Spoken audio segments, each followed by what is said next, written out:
Indo British advanced pain clinic నొప్పి మాయం surgery దూరం ఫర్ అపాయింట్మెంట్స్ 9155515563. నమస్కారం, వెల్కమ్ టు ఐడ్రీమ్ ధర్మ మార్గం విత్ విజిత కార్యక్రమానికి స్వాగతం.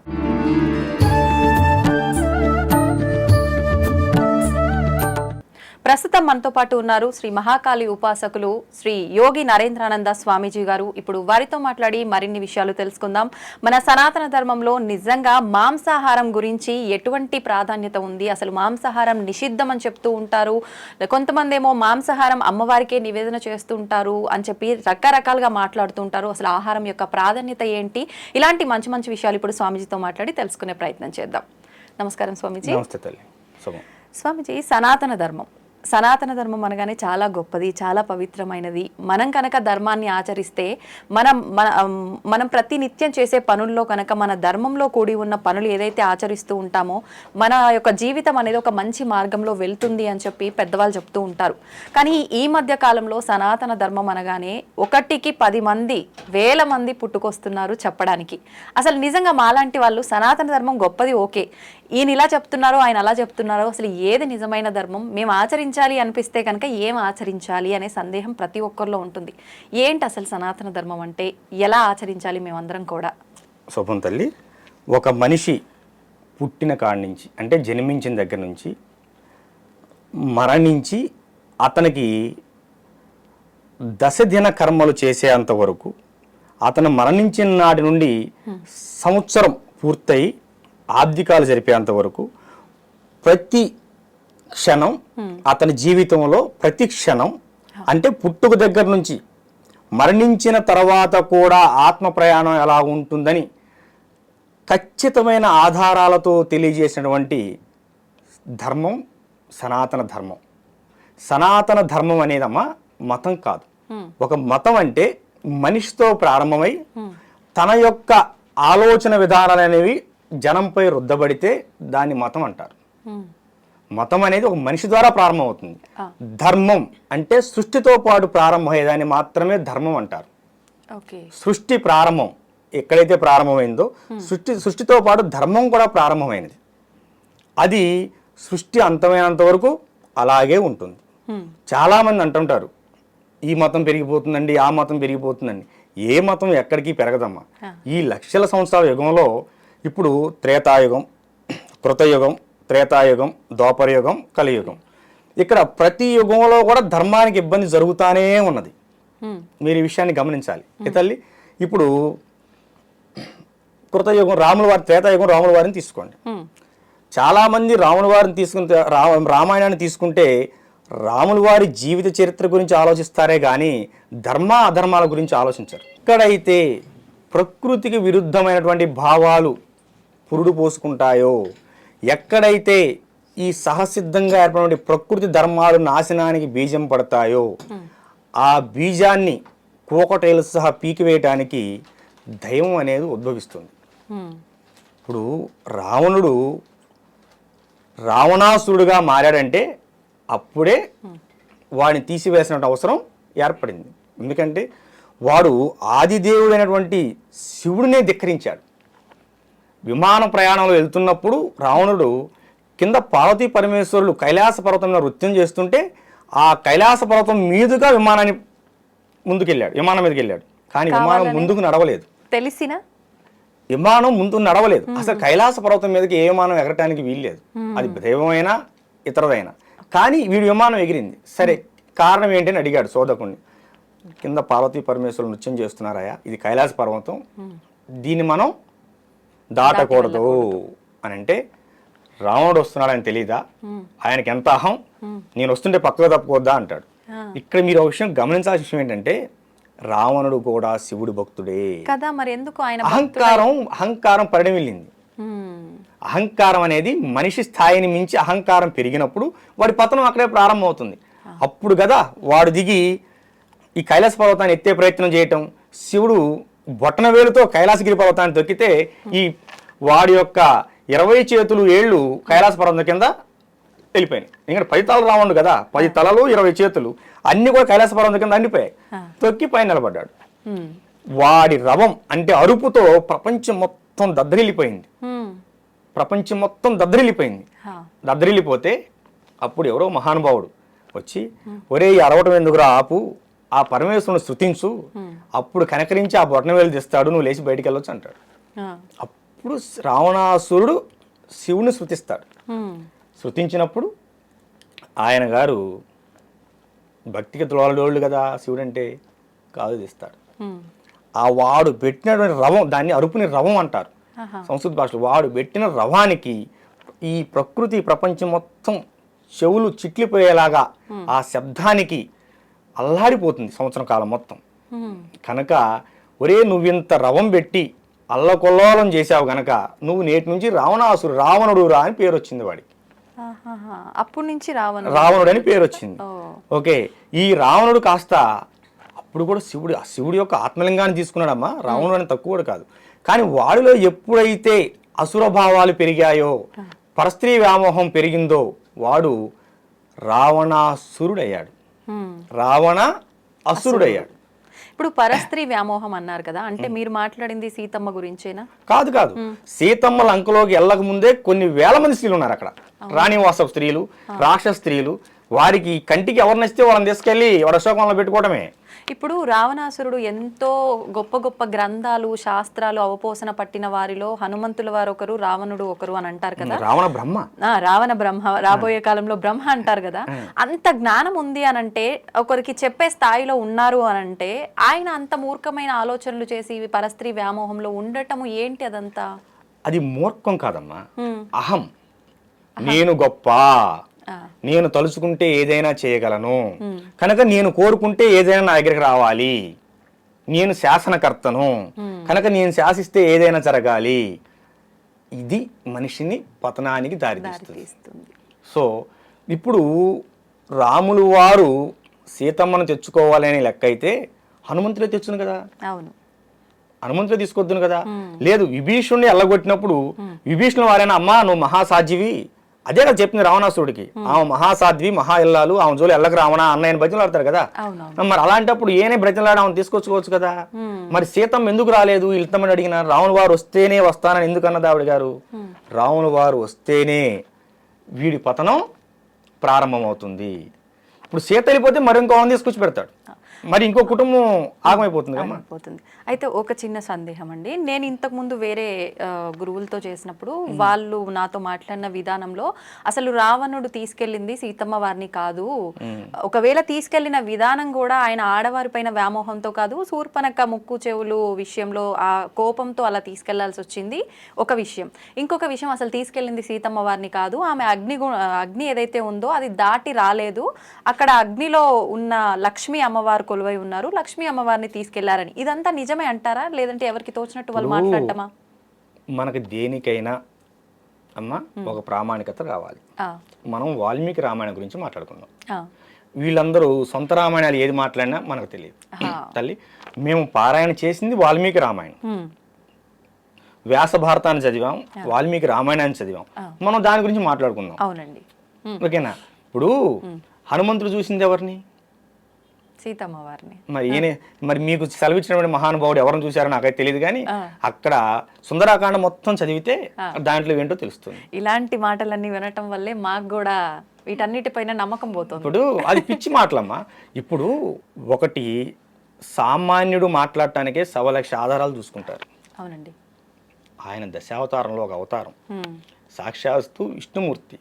ఇక్కడ ఎప్పుడైతే దేవదూతలను సైతం, దేవుళ్ళను సైతం భూమి నుంచి ఎల్లగొట్టే ప్రయత్నం రావణాసురుడు చేశాడు, ఎల్లగొట్టాడు, ఎల్లగొట్టబడ్డారు రావణాసురుడు యొక్క ధాటికి దేవతలు సైతం. అందుకే కదా మానవ రూపంలో వచ్చి వాళ్ళని మట్టు పెట్టింది. ఇక్కడ ధర్మం ఎక్కడైనా సరే, రాములు వారిని ఒక చిన్న పాయింట్ మనం అడిగిన దాని గురించి చెప్పుకుంటూ వస్తున్నా కదా, చిన్న విషయం. సీతమ్మనే తీసుకెళ్లాలనుకుంటే ఏ విధంగా అయినా తీసుకెళ్ళచ్చు, కానీ ఇక్కడ ధర్మానికి చేడు జరుగుతోంది. అవును, ఇక్కడ ఇక విష్ణువుకో అమ్మవారికో ఎక్కడ పూజలు లేవు. చేస్తే వాడు శివభక్తుడు గనక శివుడికే పూజ చేయాలి, శివభక్తుడు గనక శివుడికే పూజ చేయాలి. ఈ వేరే దాని గురించి మాట్లాడడానికి వీల్లేదు. ఒకటి వాడి కనుచూపు మేరలో ఎక్కడైనా వాడికి నచ్చిన రాజ్యం అనేది, అంటే మొత్తం రాజ్యపాలన వాడిదేగా, ఏ రాజుగారి భార్య అయినా వచ్చి వాడి వనంలో ఉండాలి. మొత్తం ప్రపంచం మొత్తం అతలాకుతలం అయిపోతుంది. సీతమ్మని తీసుకుని వెళ్తే రావణాసుడు అలాగే ఉంటాడుగా, మళ్ళీ వాడు వ్యవస్థను కొనసాగిస్తాడుగా, లంక మొత్తం అల్లకులంగానే ఉంటుందిగా. సో అక్కడ సుస్థిరమైన ధర్మాన్ని ప్రతిష్ఠించేయాలి. కనుకనే రావణాసురుడిని రాములు వారు అంతమొందించవలసి వచ్చింది. ఓకేనా. 7 రోజులు యుద్ధం చేసిన తర్వాత కూడా రావణాసురుడి ఛత్రం ఇరిగిపోయి, రథసారథి చచ్చిపోయి, రథం ఇరిగిపోయి, చేతిలో ఆయుధం పడిపోతే మరి రావణులు వారు అప్పుడైనా సరే రావణాసురుడిని చంపొచ్చుగా, చంపలేదే. రావణ, నీ దగ్గర అస్త్రం లేదు, శస్త్రం లేదు, రథసారథి లేడు, రథం లేడు, నేను నీతో యుద్ధం చేయను, రేపెళ్ళి ఇవన్నీ సమకూర్చుకొని రా, రేపు యుద్ధం చేస్తా నీతో అంటాడు. అప్పుడు రావణాసురుడికి రాముల వారికి ఉన్నటువంటి దూరం ఎంత? మా అయితే 100 అడుగులు లేదా 1000 అడుగులు ఉన్నాయి అనుకుందాం. వాడు 1,00,000 అడుగులు వెనక్కి అంతఃపురానికి వేసాడు, కానీ ఆ 1000 అడుగులు ముందుకు వచ్చి ఆయన పాదాల మీద పడితే బ్రతుకును కదా. అహంకారం పొడవైన వ్యక్తికి ఇలాంటి కనపడవు. ఇప్పుడు ఇది దేవతల విషయంలో అయితే ఇలా ఉందండి. ఇప్పుడు దేవతలు అసురులు ఉంటే వాళ్ళు వీళ్ళతో యుద్ధం చేసి వాళ్ళకు బుద్ధి చెప్పినట్టుగా మన అందరికీ కూడా ఎవరు? రాక్షసులు, దుర్మార్గమైనటువంటి ఆలోచన గల వారిని అసురులు అంటారు. అంతేగాని రాక్షసులు అని ప్రత్యేకమైన జాతి కాదు. ఇప్పుడు రావణుడు బ్రహ్మ, బ్రాహ్మణుడు అసురుడు ఏంటి? వాడి బుద్ధి అసురత్వం పొందింది, వాడి బుద్ధి అసురత్వం పొందింది. కనుక వాడు ఇప్పుడు రాములు వారు మానవుడు అయినప్పుడు వాడు కూడా మానవుడే. ఓకేనా. మానవుడైన రాములు వారు దేవుడయ్యాడు. అదే మానవుడై ఉండి బ్రహ్మస్థానం పొందినటువంటి రావణుడు అసుర బుద్ధితో అహంకారపూరితమై రాక్షసుడుగా మిగిలాడు. ఇది తప్పు అని చెప్పిన తమ్ముడు తర్వాత లంకాది నగరానికి రాజు అయ్యాడు. ఓకేమ్మా. అంటే ఇక్కడ విషయం ఏంటంటే, ఎక్కడైనా సరే అధర్మం అనేది పెంచుమీరుతూ ఉన్నప్పుడు దాన్ని కూకటి వేళ్ళతో సహా పీకివేయడానికి ధర్మం ఒక చోట పురుడు పోసుకొనే ఉంటుంది. కనుక మీరెవరూ బాధపడవద్దు. మొన్న ఇరాక్లో తవ్వకాలు తవ్వారు, పురాతన తవ్వకాలు. 30,000 సంవత్సరాల నాటి దేవాలయం బయటపడింది, బంగారపు నాణ్యాలు బయటపడ్డాయి. ఇవన్నీ నేను వార్తలోనే చూసి మీకు చెబుతున్నాను, టీవీ వార్తలోనే వచ్చాయి, బయటపడ్డాయి. ఇరాక్లో అంతకుముందు ఏ ధర్మం ఉన్నట్టు? సనాతన ధర్మమే అడవిలిందిగా, హిందూ ధర్మమే అడవిలిందిగా, మళ్ళీ హిందూ ధర్మమే వస్తుంది.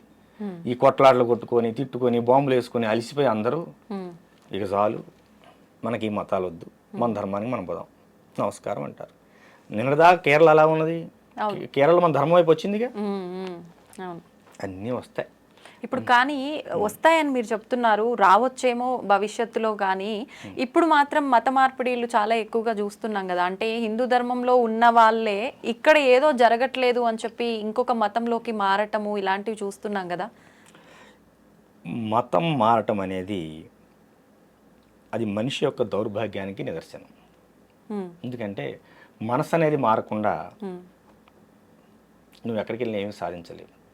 నీ గత జన్మ కర్మలు ఉండొచ్చు, ఈ జన్మలో చేసిన కర్మలు ఉండొచ్చు, లేదా నువ్వు చేసే విధానంలో పొరపాట్లు ఉండొచ్చు.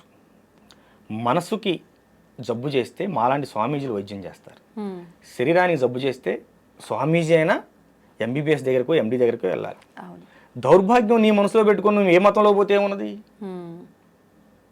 ఏమ్మా, కెమెరా ఆఫ్ చేసి ఎన్నిసార్లు ఫోటో తీసిన ఫోటో వస్తుందా? రాదు కదా. ఇది అలాగనే ఇప్పుడు దౌర్భాగ్యం అనేది నీ మనసులో పెట్టుకొని ఒక మంగళవారం ఆంజనేయ స్వామి గుడికి వెళ్ళు, ఒక బుధవారం వినాయకుడి గుడికి వెళ్ళు, శనివారం వెంకటేశ్వర స్వామి గుడికి వెళ్ళు, శుక్రవారం ఆదివారంలో అమ్మవారి గుడికి వెళ్ళు.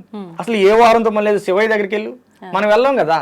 పండగ రోజు మన హిందువులో ఉన్న దౌర్భాగ్యం ఏంటంటే పండగ రోజు కూడా కొత్త బట్టలు వేసుకొని సినిమాకి వెళ్తాం, అంతే కదా. కానీ మనకు అన్నీ కావాలి. ఇక్కడ హనుమాన్ చాలీసా పారాయణ చేయమా 41 రోజులు. ఏదైనా ఒక సంకల్పం పెట్టుకో, నీ జీవితానికి సంబంధించింది. అది స్వార్థంతో లేనిదై ఉండాలి. నీ భవిష్యత్తు పెరగటానికని కావచ్చు, లేకపోతే నీ పిల్లల కోసమే కావచ్చు, లేదా కుటుంబంలో ఏదైనా నెగిటివ్ ఎనర్జీ ఉండి ఇంట్లో ఊరికి చికాకులు జరుగుతున్నాయి, ఇది గురించి అయినా కావచ్చు. ఉదయాన్నే లేచి ఆడకూతురు అయితే తలస్నానం చేసిన అవసరం లేదు ప్రతిరోజు. ఎందుకంటే ఆమెకున్న కురుల దృష్టి ఇబ్బంది అవుతుంది కనుక ఆడకూతురు అనుకోమా 3 సార్లు పుండరీకాక్ష అని 3 సార్లు తల మీద నీళ్లు చల్లుకొని స్నానం చేయాలి. పురుషుడు అయితే ఖచ్చితంగా తలస్నానం చేయాలి. చేసి కొత్త సాప ఒకటి కొనుక్కొని నెట్టింట్లో సాప వేసుకొని ఓకేనా ఏకవస్త్రం కట్టుకొని పురుషుడు అయితే, స్త్రీ అయితే స్పష్టంగా చీర కట్టుకోవాలి, సాంప్రదాయ వస్త్రాలు కట్టుకొని ఏమో కూర్చొని 5 నుంచి 9 సార్లు హనుమాన్ చాలీసా పారాయణ చేయాలి. ఏ సమయంలో అండి? ఉదయం బ్రహ్మముహూర్తం అంటే 4 నుంచి 6 గంటల మధ్యలో 41 రోజు చేయండి మండలం దీక్ష సమయం. మార్పులు ఎందుకు వస్తాయో, ఎందుకు రావో చూడండి. ఇప్పుడు 41 రోజులు అన్నారు కదా, ఆడవారి నెలసరి సమయంలో 5 రోజులు వదిలేసి మళ్ళీ 41 లెక్కే 5 రోజులు తీసేసి మళ్ళీ 5 రోజులు ఎక్స్ట్రా చేసుకుంటాం. ఓకేనా, 6 రోజుల నుంచి చేయొచ్చు. చేయండి, అసలు 21 రోజు చేయండి, ఆడవాళ్ళని 21 రోజు చేయమనండి. మార్పు కనిపిస్తుందో లేదో, మనసులో తెలియని ప్రశాంతి వస్తుంది, తెలియని హాయి వస్తుంది, ముఖంలో తెలియని ఆకర్షణ వస్తుంది. మనం చెయ్యంగా అంతే. ఆదివారం వస్తే మాంసం తినాలి, పిల్లలకు సెకండ్ సాటర్డే వస్తే సినిమాకి పోవాలి, కానీ మాకు దేవుడు అన్నీ ఇవ్వాలి. ఏమ్మా, కానీ మాకు దేవుడు అన్నీ ఇవ్వాలి. అంటే దేవుడు మనం ఇవన్నీ చేస్తేనే ఇవ్వాలా? నీ ఏకాగ్రత ఉండాలి, ఇవన్నీ చేస్తేనే నువ్వు ఏకాగ్రత అవుతుంది. ఇప్పుడు నేను మనసులో నాకు దేవుడి పైన చాలా భక్తి ఉంది, నేను ప్రదర్శించాల్సిన అవసరం ఏముంది? నా పనులు నేను చేసుకుంటాను యథావిధిగా. దేవుడి పైన నాకు నమ్మకం ఉంది, భక్తి ఉంది, అలా దేవుడు అనుగ్రహించడం. దేవుడికి కూడాను నీ పైన నమ్మకం ఉంది, మరి నువ్వు అయ్యి కావాలని కోరుకుంటున్నావుగా. నువ్వేం కోరిక లేదు కదా, కోరిక లేని ప్రశాంతంగా బతుకు. నాకే కోరిక లేదు. అంటే ఇప్పుడు ఉన్న లౌకిక ప్రపంచంలో ఖచ్చితంగా ఉండాల్సిందే కదా. లౌకిక ప్రపంచంలో నీ కనీస అవసరాలు ఎలా ఉంటాయో, ఈ కలియుగంలో నామస్మరణ అంత ఉత్తమమైనది. నువ్వు నిత్యం నామస్మరణ చేస్తూ ఉండు, ఫలితం వస్తుందో రాదో, ఖచ్చితంగా వస్తుంది. శ్రీకృష్ణుడు వారు ఏమన్నారంటే, నా పేరు మీద 10 రూపాయలు దానం చెయ్యి, నీకు 100 రూపాయలు ఇస్తా అన్నాడు. నా గురించి 10 మందిలో చెప్పు, నీ గురించి దేవలోకంలో చెప్తా అన్నాడు. నా యొక్క నామాన్ని, కృష్ణ కృష్ణ అనే నా నామాన్ని నిత్యం నువ్వు పలుకుతూ ఉండు, నీతోనే ఉంటానయా అన్నాడు. అవునా, నువ్వు నిత్యం నామస్మరణ చేయి, భగవంతుడు నీతోనే ఉంటాడు. శ్రీమాత్రే నమః అనే అమ్మవారి యొక్క మంత్రాన్ని రోజుకు 108 సార్లు మనసులో అనుకుంటూ ఉండు. నువ్వు వంట చేస్తూ ఉండు, వంట చేస్తూ అనుకుంటూ ఉండు. 90 రోజులు నీ భర్త ఎలాంటి వాడైనా సరే నీ కుటుంబం సఖీపడుతుంది. ఇప్పుడు అంటే నామస్మరణ చేయడం వల్ల, మంత్రం చెప్పడం వల్ల ఇంత ఫలితం ఉంటుంది. కానీ ప్రతి ఒక్కరికి తలరాత ఒకటి ఉంటుంది. భగవంతుడు మనం తల్లి గర్భంలో పడగానే అంత రాసేస్తాడు అని అంటుంటారు కదా, దాన్ని తప్పించుకునేది కూడా ఎవరికి సాధ్యపడదు అంటారు. మరి నామస్మరణ వల్ల మార్పులు ఎలా వస్తాయంటారు? కర్మ దోషాలు ఖచ్చితంగా తొలగిపోతాయి, రుణానుబంధానికి సంబంధించిన దోషాలు ఖచ్చితంగా తొలగిపోతాయి. నామస్మరణ. శబరి రామ రామ రామ అనుకుంటే అడవిలో ఉంది. రాముల వారు అంతా కూడా అరణ్యవాసం వచ్చి శబరి దగ్గరకు వచ్చాడు. శబరిగా అయోధ్య రాలేదు, రావణ వారే నడుచుకుంటూ శబరి దగ్గరకు వచ్చాడు. ఏం జరగలేదా? యశోదమ్మ శ్రీకృష్ణుడు కనలేదుగా. కానీ అప్పుడు ధర్మం 3 పాదాల పైన, పాపము ఇదంతా ఒక పాదం పైన. ఇప్పుడు చూస్తే అంత రివర్స్ లో ఉంది కదా. ఇప్పుడు అప్పుడు 108 మంత్రజపం చేస్తే సిద్ధి అయ్యేది. ఇప్పుడు 1,00,000 కాదు 10 లక్షలు చేయాలి. ఓకేనా, ఇప్పుడు కష్టం ఎక్కువ పడాలి. అప్పుడు 10 సార్లు కృష్ణ అంటే 11 సార్లు అమ్మ అనేవాడు. కానీ ఇప్పుడు నువ్వు అనిత్యం నామస్మరణ చేస్తే ఏదో సందర్భంలో భగవంతుడు, ఇప్పుడు సద్గురువులు ఉంటారు, గురువులు ఉంటారు, నిత్యం మనకి మాస్టర్స్ అంటారు. సిద్ధ గురువుల సంచారం జరుగుతూనే ఉంటుంది. ఇక్కడ నేను మాట్లాడుతున్నాను, ఇక్కడ నా గురుదేవులు నా పక్కనే ఉండొచ్చు. నాకు 2 గురువులు. నా గురుదేవుడు యోగి పూర్ణచంద్ర మహారాజు వారు మొదటి గురువు. ఈ శిలను శిల్పంగా చెక్కింది ఆయన గారే. ఈ శిలను శిల్పంగా చెక్కి ఒక దారిలో పెట్టింది ఆయన గారే.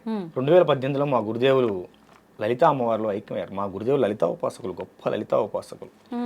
అస్సలు బయట ప్రపంచంలోకి ఎప్పుడూ వచ్చేవాడు కాదు, అసలు ఎవరికి తెలియదు. 108 ప్రతిష్టలు చేశారు ఒకే చోట, ఒకే ప్రాంగణంలో 108 దేవతామూర్తులను ప్రతిష్ఠ చేశారు. ఏ దేవతలు? అందరూ మన ధర్మం యాక్సెప్ట్ ఒక సాయిబాబా అని తప్ప.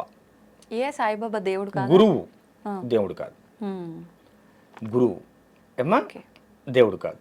మళ్ళీ చెప్పానా, సాయిబాబా గురువు. కానీ సాయిబాబా దేవుడు అని నమ్మే భక్తులకు నమ్మినంత అవుతోంది కదా అమ్మా. నామస్మరణ గురువుని నమ్ముకుంటే దేవుని నమ్ముకున్నట్టే. కాకపోతే గురువుని దేవుని చేయకూడదు. దేవుడు దేవుడే. మనకు చాలా మంది దేవుళ్ళు ఉన్నారు, మనకు చాలా మంది గురువులు ఉన్నారు. రామకృష్ణ పరమహంస, త్రైలింగ స్వామి, లాహిరి మహాశయ ఏమా, ఇప్పుడు సివిఆర్ రావు గారు, ఇప్పుడు ఎంతమంది గురువులు ఉన్నారు మనకి. సిద్ధయోగులు, పూర్ణులు, యోగులు, మహర్షులు ఎంతమంది ఉన్నారు. ఇప్పటికీ హిమాలయాల్లో మన యోగులు సంచరిస్తూనే ఉన్నారు. ఇప్పుడు ఏమైందంటే సినిమా ప్రపంచం, ఎవరిని చూపిస్తే వాళ్ళే దేవుడు. మీరు నన్ను పట్టుకురాలా, ఎక్కడ ఉన్నాను అట్లా. కనుక ఇది కాదు, మనం వాస్తవగతిలో జీవిద్దాం, వాస్తవంగా మాట్లాడుకుందాం. ఏ తల్లి అది విషయం. ఇప్పుడు గురువులు అన్నారు కదా, గురువులు, ఋషులు, యోగులు, సిద్ధ యోగులు అన్నారు, గురువులు, జగద్గురువులు అన్నారు. ఏంటండి వీళ్ళందరి మధ్య వ్యత్యాసం ఏంటి? అసలు ఎవరు ఏ రకంగా సమాజానికి ఉపయోగపడతారు? పుస్తకాల్లో చూసి పాఠాలు చెప్పేవాడు ఉపాధ్యాయుడు, వాచక గురువు. మనకి పని బాట నేర్పేవాడు సూచక గురువు. ఒక ఆశ్రమానికి వెళ్ళినప్పుడు ఎలా ఉండాలి అని ఆశ్రమ నియమాలు నిర్ణయాలు చెప్పేవాడు బోధక గురువు. ఓకేనా? ఇప్పుడు మాలాంటి వాళ్ళని తయారు చేసేవాళ్ళు సిద్ధ గురువులు. ఓకేనమ్మా? జగద్గురువులు ఇందాక చెప్పాను మీకు.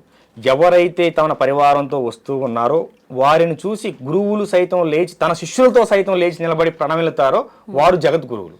వారు ఆది శంకరాచార్యుల వారు స్థాపించినటువంటి చతుర్మాయ పీఠాధిపతులు మాత్రమే జగద్గురువులు. ఇంకెవ్వరూ జగద్గురువులు కాదు. ఎవరైనా పెట్టుకుంటే అది పేరు వాళ్ళు బిరుదుకై వాళ్ళు పెట్టుకున్నట్లే కానీ మేము ఎవరూ అంగీకరించాం. జగద్గురువులు అంటే ఆది శంకరాచార్యుల వారి పరంపర మాత్రమే జగద్గురువులు. ఇంకొకళ్ళు ఉంటారు నిషిద్ధ గురువు. వాళ్ళు గురువులే, కాకపోతే మనుషుల్ని ఎలా హింస పెట్టాలి, మనుషుల్ని ఎలా చంపాలి, ఏ మనిషికి ఎలా పెడితే వాడి జీవితం ఆగిపోతుంది, ఏ మొక్కని ఎలా అంటే పూసే కాసే చెట్టుని ఎలా పడగొట్టాలి అంటే క్షుద్ర ప్రయోగాలు అంటారు. ఇలాంటి దిక్కుమాలిన విషయాలు నేర్పే వాళ్ళని వాళ్ళు గురువులే, వాళ్ళని మనం గౌరవించాలి. కానీ నిషిద్ధ గురువులు వాళ్ళు అంటే వాళ్ళ దగ్గర విద్య నేర్చుకోకూడదు. విద్య నేర్చుకుంటే ఏమవుతుంది? ఒక రౌడీ దగ్గరికి వెళ్ళామనుకోమ్మా, వాడు మనిషిని ఎలా చంపాలి, ఎలా పెరియాలో నేర్పుతాడు. దానివల్ల సమాజానికి ఉపయోగం ఏంటి? అదే ఒక పెద్ద డాక్టర్ దగ్గర నువ్వు సర్వీస్ చేస్తే కనీసం ఆర్ఎంపీ డాక్టర్ అని అవుతావు. ఆయన డాక్టర్ ఎలా కావు కదా, కనీసం ఆర్ఎంపీ అని అవుతావు. అంటే కడుపులు నొప్పి వచ్చిన టాబ్లెట్ ఇస్తావు, జ్వరం వచ్చిన ఇంజక్షన్ చేస్తావు. అంతేకాని జనాన్ని చంపవు కదా. అందుకని నిషిద్ధ గురువుల దగ్గరికి ఎప్పుడు వెళ్ళకూడదు. వాళ్ళు క్షుద్ర ప్రయోగాలు చేసేటువంటి వాళ్ళు అవే నేర్పుతారు. ఉన్నాయా ఈ క్షుద్ర పూజలు? ఖచ్చితంగా ఉన్నాయి. లేవని ఎందుకు అనుకుంటున్నావు? ఇవి మంచిగా ఉపయోగించవచ్చు, చెడుగా ఉపయోగించవచ్చా? క్షుద్ర ప్రయోగం అంటేనే, క్షుద్రం అంటేనే చెడు. దాన్ని చెడుగానే ఉపయోగిస్తారు. వీటిలో బోల్డ్ అనుభవాలు ఉన్నాయి మాకు. ఒకటి ఏదైనా మాకు ఇప్పుడు జస్ట్ ఒక 4 నెలలే అవుతుంది మనకి తెలంగాణ బోర్డర్లోనే జగ్గేపేట దగ్గర ఒక కుటుంబానికి వాళ్ళు బాగా ఆస్తిపరులు, అన్నీ పోయినాయి. లారీలు, పొలాలు అన్నీ పోయాయి. మంచి ఇల్లు కట్టుకున్నారు ఒక చోట. వీళ్ళు 4 ఉంటారు. ఈ గదిలో కూర్చున్నప్పుడు ఆ గదిలోంచి ఎవరో పిలిచినట్టు అనిపిస్తుంది, ఆ గదిలో పిలిచినప్పుడు ఈ గదిలోంచి ఎవరో పిలిచినట్టు అనిపిస్తుంది, పడుకుంటే ముఖంలో ముఖం పెట్టి చూసినట్టు అనిపిస్తుంది. ఇవన్నీ చెప్పటానికి కొంచెం విచిత్రంగా ఉంటాయి కానమ్మా, ఆ బాధ అనుభవించే వాళ్ళకి నరకంగా ఉంటుంది. ఆ బాధ అనుభవించే వాళ్ళకి నరకంగా ఉంటుంది, నరకప్రాయంగా ఉంటుంది. భోజనం వండుకుంటారు, చప్పగా అయిపోతుంది. నైటు ఎవరో తలుపు కొట్టినట్టు ఉంటుంది, బయటకు చూస్తే ఎవరు ఉండరు. వాళ్ళు అటు తిరిగి ఇటు తిరిగి అప్పటికో మా బోటుల దగ్గరకు వస్తారు. అందుకంటే కాషాయం కట్టుకున్న వాళ్ళందరూ కూడాను స్వచ్ఛమైన గురువులు కాదు కమ్మ, మనం అది కూడా చెప్పాలి. ఓకేనా?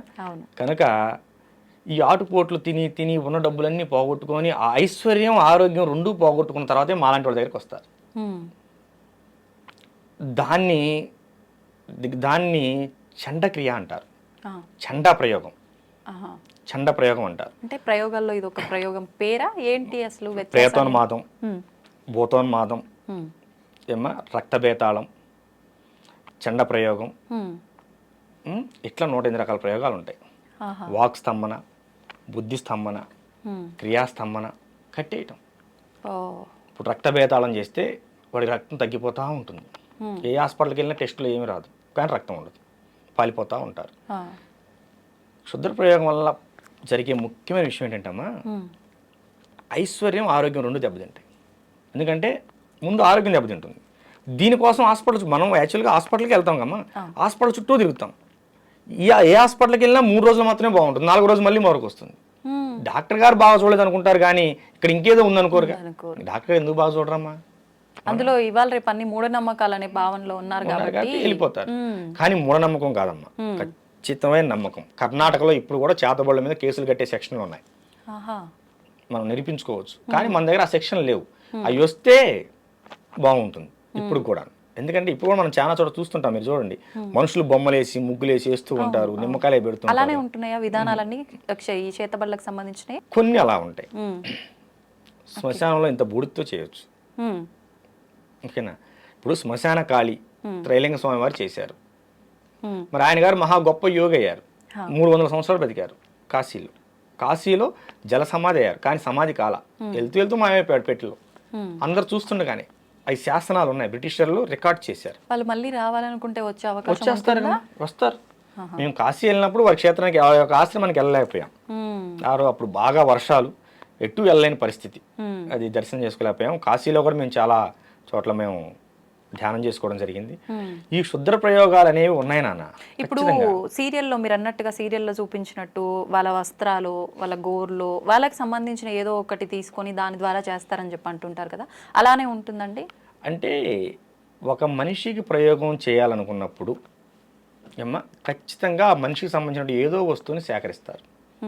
కనీసం అరికాలు కింద మట్టినైనా వాడు నడిచి వెళ్ళిన తర్వాత ఆ మట్టినైనా సేకరించే ప్రయత్నం చేస్తారు. ఇవేమీ స్వీకరించకుండా కూడా ప్రయోగం చేయగల సమర్థులు ఉన్నారు, దుర్మార్గులు ఉన్నారు.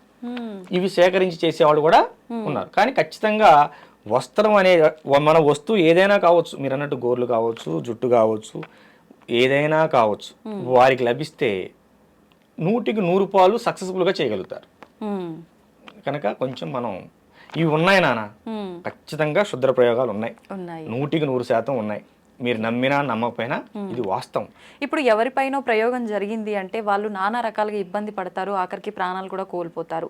చేసిన వాళ్ళకి ఏంటి ఉపయోగం అసలు దీనివల్ల? మానసిక ఉన్మాదులు అమ్మ వాళ్ళు. ఒక పిచ్చి కుక్క ఉన్నది, అది రోడ్డును పరిగెడుతూ మనిషిని కరుస్తుంది, గేదెను కరుస్తుంది, ఆ లైన్లో వెళ్తుంటే మేకను కరుస్తుంది, తన జాతిది అయినా సరే కుక్కను కూడా కరుస్తుంది. ఎందువల్ల అది అప్పుడు వరకు మన ఇంట్లో పెంచుకున్న కుక్కే, అది మనం భోజనం పెట్టాం, దానికి ఉన్మాదం వచ్చింది, పిచ్చని ఉన్మాదం. ఈ క్షుద్ర పూజను క్షుద్ర ఉపాసన చేసే వాళ్ళకు కూడాను వాళ్ళు ఉన్మాదులమ్మ. ఒక ఉన్మాదం వస్తుంది, ఎదుటవాడిని బాధ పెట్టి ఆహా మనం ఇది చేసాం, వాడు ఇబ్బంది పడుతున్నాడు కానీ పైశాచిక ఆనందం పొందుతారు. కానీ వాళ్ళ వంశం నాశనం అవుతుందమ్మ. క్షుద్ర ప్రయోగాలు చేసిన వాళ్ళ వంశం నాశనం అవుతుంది. మొన్న విధురేంద్ర శేఖర్ భారతీ స్వామి వారు సెలవిచ్చారు దీనిపైన. ఖచ్చితంగా చాలా ప్రమాదం. కాకపోతే ఏమిటంటే వాళ్ళు చేసే ప్రయోగాలకి కొత్తగా దాన్ని ఎలా మనం రెమెడీ చేయాలనేది మేము మళ్ళీ తయారు కావాల్సి వస్తుంది. అంత ఇబ్బందికరమైన కొన్ని ప్రయోగాలు వస్తున్నాయి. ఇప్పుడు ఇలాంటి ప్రయోగాలు చేసిన వారు దాని నుంచి బయటపడి పూర్తి నార్మల్ గా ఉండే ఆ జీవితాన్ని మళ్ళీ గడపొచ్చు అంటారా? కొన్ని వందల మందికి చేసాము ఈ 15 సంవత్సరాలు. మీరు ఎప్పుడైనా మన కుటీరానికి వస్తే చాలా మందిని చూసుకోవచ్చు. కొన్ని వందల, మొన్న చెప్పాను కదా జగ్గేపేట దగ్గరని, వాళ్ళు నిన్న కూడా మన ఆశ్రమానికి వచ్చి వెళ్ళారు. ఏమో ప్రశాంతంగా ఉన్నారు. ఖచ్చితంగా ఉంటుంది. మనకి ఈ చండా ప్రయోగం అంటే అమ్మ పంది రక్తంతో చేస్తారు, తీసుకొచ్చి పంది రక్తం చల్లుతారు. అర్థమైందా? ఇవి ప్రయోగం ఏంటో కూడా తెలుసుకోవాలి. డాక్టర్ అనేవాడు వైద్యం చేయాలంటే రోగం పలానని తెలుసుకుంటేనే వైద్యం చేయగలుగుతాడు. ఈ ప్రయోగం ఏంటో కూడా తెలుసుకోకుండా గుడ్డిగా వీటి మీద వ్యతిరేకంగా చేసి బాగు చేద్దామనే ప్రయత్నంలో చిన్న చిత్తగా వాళ్ళు చాలా మంది ప్రాణాలు కోల్పోయే వాళ్ళు కూడా ఉంటారు. మేము గొప్ప అని చూపించుకోవాలని ఆలోచనతో చేస్తూ ఉంటారు నాన్న. దానివల్ల ప్రాణాలు కూడా కోల్పోతూ ఉంటారు. ఇంకా అవతల ప్రయోగం చేసిన వాడు గట్టివాడైతే వీళ్ళు ప్రాణాలు కూడా కోల్పోతారు. కనుక కాకపోతే ఒకటి నాన్న, ప్రయోగాలు ఎలా ఉన్నాయో జనంలో భయం కూడా అలాగే ఉంది. మనకు వచ్చే వాళ్ళలో ఒక 10 మంది వచ్చారనుకమ్మా, 2కో 3కో నిజమైన ప్రయోగం ఉంటుంది, మిగతా వాళ్ళు భయంతో వస్తారు. ఇప్పుడు ఒక పెద్ద ఆవిడ ఉన్నది, ఆవిడకి తరచూ నడుము నొప్పులు వస్తున్నాయి, 4 సార్లు హాస్పిటల్కి వెళ్ళిన దగ్గర ఏ కాల్షియం లోపమో ఏదో ఉంటుంది, లేకపోతే సయాటికాలు వస్తూనే ఉంటాయి. పక్కింటి ఎవరో వచ్చి పక్కన మొన్న వాళ్ళకి అలాగే నడుము నొప్పి వచ్చింది, వాళ్ళకి ప్రయోగం అంట అని చెబుతారు. ఇంకోళ్ళు వచ్చి ఇంకోళ్ళు చెప్తారు. సో వీళ్ళు ఏమవుతారంటే అమ్మ ముందు మానసికంగా ఇబ్బందికి లోనవుతారు, మెంటల్గా దాని స్ట్రెస్లోకి వెళ్ళిపోతారు. నాకు కూడా చేశారేమో ఇట్లా మానసిక సమస్యలతో ఇలా బాధపడే వాళ్ళకి ఇది లేదు అని చెప్పినా కూడా నమ్మరమ్మ. నమ్మకపోగా మరో చోటకి వెళ్ళి డబ్బులు ఆగం చేసుకుంటారు. కనుక సరే ఇవి కొంచెం ఆలక్షణాలేనమ్మా, ఇంతటితో పోతుందిలే అని చిన్న చండీ హోమం చేసి, లఘు చండీ హోమం చేసి బొట్టు పెడతాం. ఇక అంతటితో ముందు మనిషికి భయం పోతుంది, భయం పోతే జబ్బు పోతుంది. ఈ కొన్ని రోజుల తర్వాత మళ్ళీ గురువు గారు మాకు నడుము నొప్పులు వస్తున్నాయని చెప్పి వస్తారు. అమ్మ ఏం లేదమ్మా, అప్పుడు దాని తాలూకు గాయమైంది, ఒకసారి హాస్పిటల్లో చూపించుకోమని చెప్తాం. అంతే. చుట్టూ ఉన్నటువంటి వాతావరణం కూడా చాలా మందిని మాకు చేతబడులు చేశారేమో అనే భావనలోకి నెట్టేస్తుంది. ఇది చాలా మందికి ఏటీఎం అయిపోయింది, వాళ్ళ భయాలు వీళ్ళకి ఏటీఎంలు అయిపోయినాయి. అంతేగానమ్మా నిజం ఉంది కానీ అంతా నిజం కాదు. కనుక అన్ని తెలుసుకొని ముందుకెళ్ళాలి. అది తల్లి. ఇప్పుడు ఈ చేతబడులు ప్రయోగాలు విషయంలో ఒక క్లారిటీ వచ్చింది మాకు. మరి ఆత్మలు దయ్యాలు కూడా ఉన్నాయని చెప్పి పట్టి పీడిస్తున్నాయని చెప్పి ఈ సినిమాల్లో సీరియల్లో చూసిన తర్వాత ఏమైపోయిందంటే జనాలకి ఎవరిపైన కోపం ఈ శత్రుత్వం ఉంటే వాళ్ళు చనిపోయి పట్టి పీడిస్తున్నారని చెప్పి ఇలా రకరకాలుగా మాట్లాడుకుంటూ ఉంటారు. నిజంగా ఇవి ఆత్మలు దయ్యాలు ఉన్నాయంటారా? ఆత్మలు, దెయ్యాలు, భూతాలు ఉన్నాయి. దెయ్యాలు ఇంట్లో దూపమే కానీ పారిపోతాయి, అవి మనిషిని ఏం చేయవు. భూతాలు ఏదన్నా అమ్మవారి గుడిలోకో హనుమాన్ టెంపుల్లోకో ఆంజనేయ స్వామి గుడికి వెళ్ళి ఆ బొట్టు సింధూరం కానీ బొట్టు కానీ తీసుకొచ్చి బొట్టు పెట్టి ఓ నిమ్మకాయ దేవుడు చేస్తే ఇంట్లో అమ్మో పెద్దవాళ్ళు ఎవరో ఉంటారు వాళ్ళు దేవుడు చేస్తే పోతాయి. ప్రేతాలు మనిషిని ఇబ్బంది పెడతాయి. ఇప్పుడు ఈ ఆత్మలు, దయ్యాలు, ప్రేతాలు డిఫరెన్స్ ఏంటండి? ప్రేతాలు అనేవి అన్ఎక్స్పెక్టెడ్గా మరణం పోలేనటువంటి ఆత్మలు, ఇంకా బతకాల్సిన సమయం ఉండి ఓకేనా ఏదైనా బలమైన కారణం వల్ల చనిపోతారు. వీళ్ళకి బ్రతకాలని మనసులో లాగుతుంటుంది కానీ ఆ కారణం వీళ్ళని చంపేస్తుంది. సో ఆ బలమైన కారణం వల్ల వీళ్ళు బలవంతంగా మరణం పొందేటప్పుడు వీళ్ళు భయపడతారు. అయ్యో దానివల్ల నేను చచ్చిపోవాల్సి వస్తుంది, నాకు ఇంకా బ్రతకాలని భావన ఉంటుంది కానీ చనిపోతారు. ఈ భావనలో ఏం చేస్తారంటే ఈ ఆత్మ అనేది బయటికి పోకుండా మరొక జీవి మీద చేరి ఇది బ్రతకాలనుకుంటుంది. ఇది బ్రతకాలనే క్రమంలో ఏం చేస్తారంటే దాంట్లో ఉన్న ఆత్మ లాగేసి నేను జరబడాలనే భావనకు వెళ్తుంది. ఆత్మ అనేది పోతే ఆ శరీరం కూడా పడిపోతుంది కదా. కానీ ఆ విషయం ఈ ఆత్మకు తెలియదు కదా, ఈ ప్రేతాత్మకి. దీనివల్ల ఏమవుతుందంటే ముఖం పాలిపోవటం, పిచ్చి పిచ్చి కలర్ రావటం, ఎప్పుడు ఒళ్ళు నొప్పులు చేయటం ఇత్యాది లక్షణాలు ఉంటాయి. ఊరుకోని జ్వరాలు రావటం ఇలాంటి లక్షణాలు ఉంటాయి. కానీ దాన్ని చాలా గట్టిగా పూజ చేయాలి, అంత తేలిగ్గా పోవు. ఇది హనుమాన్ తంత్రం కానీ కాళీ తంత్రం కానీ పూజ చేయాలి. ఈ కాళీ తంత్రం అనేది కాళీ ఉపాసకుల దగ్గరికి వెళ్తే ఇలాంటివి చాలా సింపుల్గా వెళ్ళిపోతాయి. కాళీ తంత్రం అనేది చాలా గట్టిది కనుక ఉన్న దశమహావిద్యల్లో అతి గొప్ప విద్య, మొదటి విద్య కాళీతంత్రం. ఈ కాళీలో కూడా రకాలు ఉంటాయి. దక్షిణ కాళీ, భద్రకాళి, శ్మశాన కాళీ, చండీ కాళీ, ఇలా రకాలు ఉంటాయి. 8 రకాలు ఉంటాయి. వీటిలో దక్షిణ కాళీ చేసిన వారు రామకృష్ణ పరమహంస. రామకృష్ణ పరమహంస దక్షిణ కాళీ దర్శనం పొందారు. శ్మశాన కాళీ చేసిన వారు త్రైలింగ స్వామి వారు. త్రైలింగ స్వామి వారి తల్లి చనిపోయిన తర్వాత ఆయన శ్మశానంలో ఖననం చేసిన తర్వాత తల్లిని ఎక్కడైతే ఖననం చేశారో అక్కడే 10 సంవత్సరాల పాటు సాధన చేశాడు. 10 సంవత్సరాల అక్కడ నుంచి మన రాజమండ్రి అయినా మా ఆయన గారిది. అక్కడ నుంచి ఇక ఒక్కొక్క ప్రాంతం వెళ్తూ గురువు ద్వారా వెళ్ళిపోతూ కాశీలో స్థిరపడిపోయారు. 150 సంవత్సరాలు కాశీలో ఉన్నారు. 300 సంవత్సరాలు బ్రతికారని బ్రిటిష్ వారు గెజిటెడ్ నోట్ చేశారు. కాళీ సాధకులు. కాళీ అనేది చాలా శక్తివంతమైన సాధన. కానీ అమ్మవారు రూపం చూడడానికి భయంగా ఉంటుంది. కనిపిస్తారా సాధన చేసే వాళ్ళకి అమ్మవారు? వినిపిస్తారు కూడా. ఇలాంటి ప్రశ్నలు అడుగుతారని ఇలాంటి వాటికి రాను నేను. ఎందుకంటే ఇది చాలా నిగూఢమైన అంశం. శాస్త్రం ఏం చెప్పిందంటే అమ్మ, సృష్టికారమైనటువంటి సంసారం, భార్యాభర్తల సంసారం 4 గోళ్ల మధ్య ఎంత గుట్టుగా సాగాలో అంతకి 100 రెట్లు గుట్టుగా ఒక సాధకుడి యొక్క సాధన సాగాలి అని చెప్పారు. ఇప్పుడు ఏం చేశారు, చిన్న పెద్ద అని తేడా లేకుండా అందరు దాన్ని బయట వేసే ప్రయత్నం చేస్తున్నారు. ఇది చేయండి వశీకరణ అయిపోతారు, లవంగాయలు కట్టుకోండి డబ్బులు వస్తాయి, అందరు లవంగాయలు కట్టుకుంటాంగా. అవునమ్మా, మీరు కూడా ఎన్ని చేయటం ఎందుకు? స్టూడియోలో కాసిన లవంగాయలు 4 కుప్పలు పోసుకుని అందరికి వస్తాయిగా. అది కాదు నాన్న, సాధన ఖచ్చితంగా సాధన చేయాలి. దాన్ని ఖచ్చితంగా గురువు పర్యవేక్షణలో చేయాలి. ఎందుకు గురువు పర్యవేక్షణలో చేయాలంటే ఇప్పుడు ఎంబీబీఎస్ అయిన డాక్టర్ను కూడా మరో డాక్టర్ దగ్గర ట్రైనింగ్ పంపిస్తారు. ఎందుకని? నువ్వు పుస్తకాల్లో చదివింది వేరు, వాస్తవంలో చేసేది వేరు. ఎక్కడైనా సరే అమ్మా, గురువు ఏది చెప్పాడో అది చేయాలి. ఈ విషయం జాగ్రత్తగా వినండి. గురువు ఏది చెప్పాడో అది చేయాలి సాధకుడు, శిష్యుడు అనేవాడు. ఇప్పుడు కానీ ఒక్క విషయం నాన్న, కానీ గురువు ఏం చేస్తున్నాడో నువ్వు అది చేయకూడదు. గురువు ఏది చెప్పాడో అది చేయాలరా తల్లి, కానీ గురువు ఏం చేస్తున్నాడో అది చేయకూడదు. గురువు అన్ని సాధనలు చేసి పూర్తి చేసిన తర్వాత ఆయన ఏదైనా చేయగలడు. గురువు గారు చేశారని నేను చేస్తాను చేయకూడదు. గురువు ఏం చెప్పాడో అది చేయాలి. నా గురువు నాకు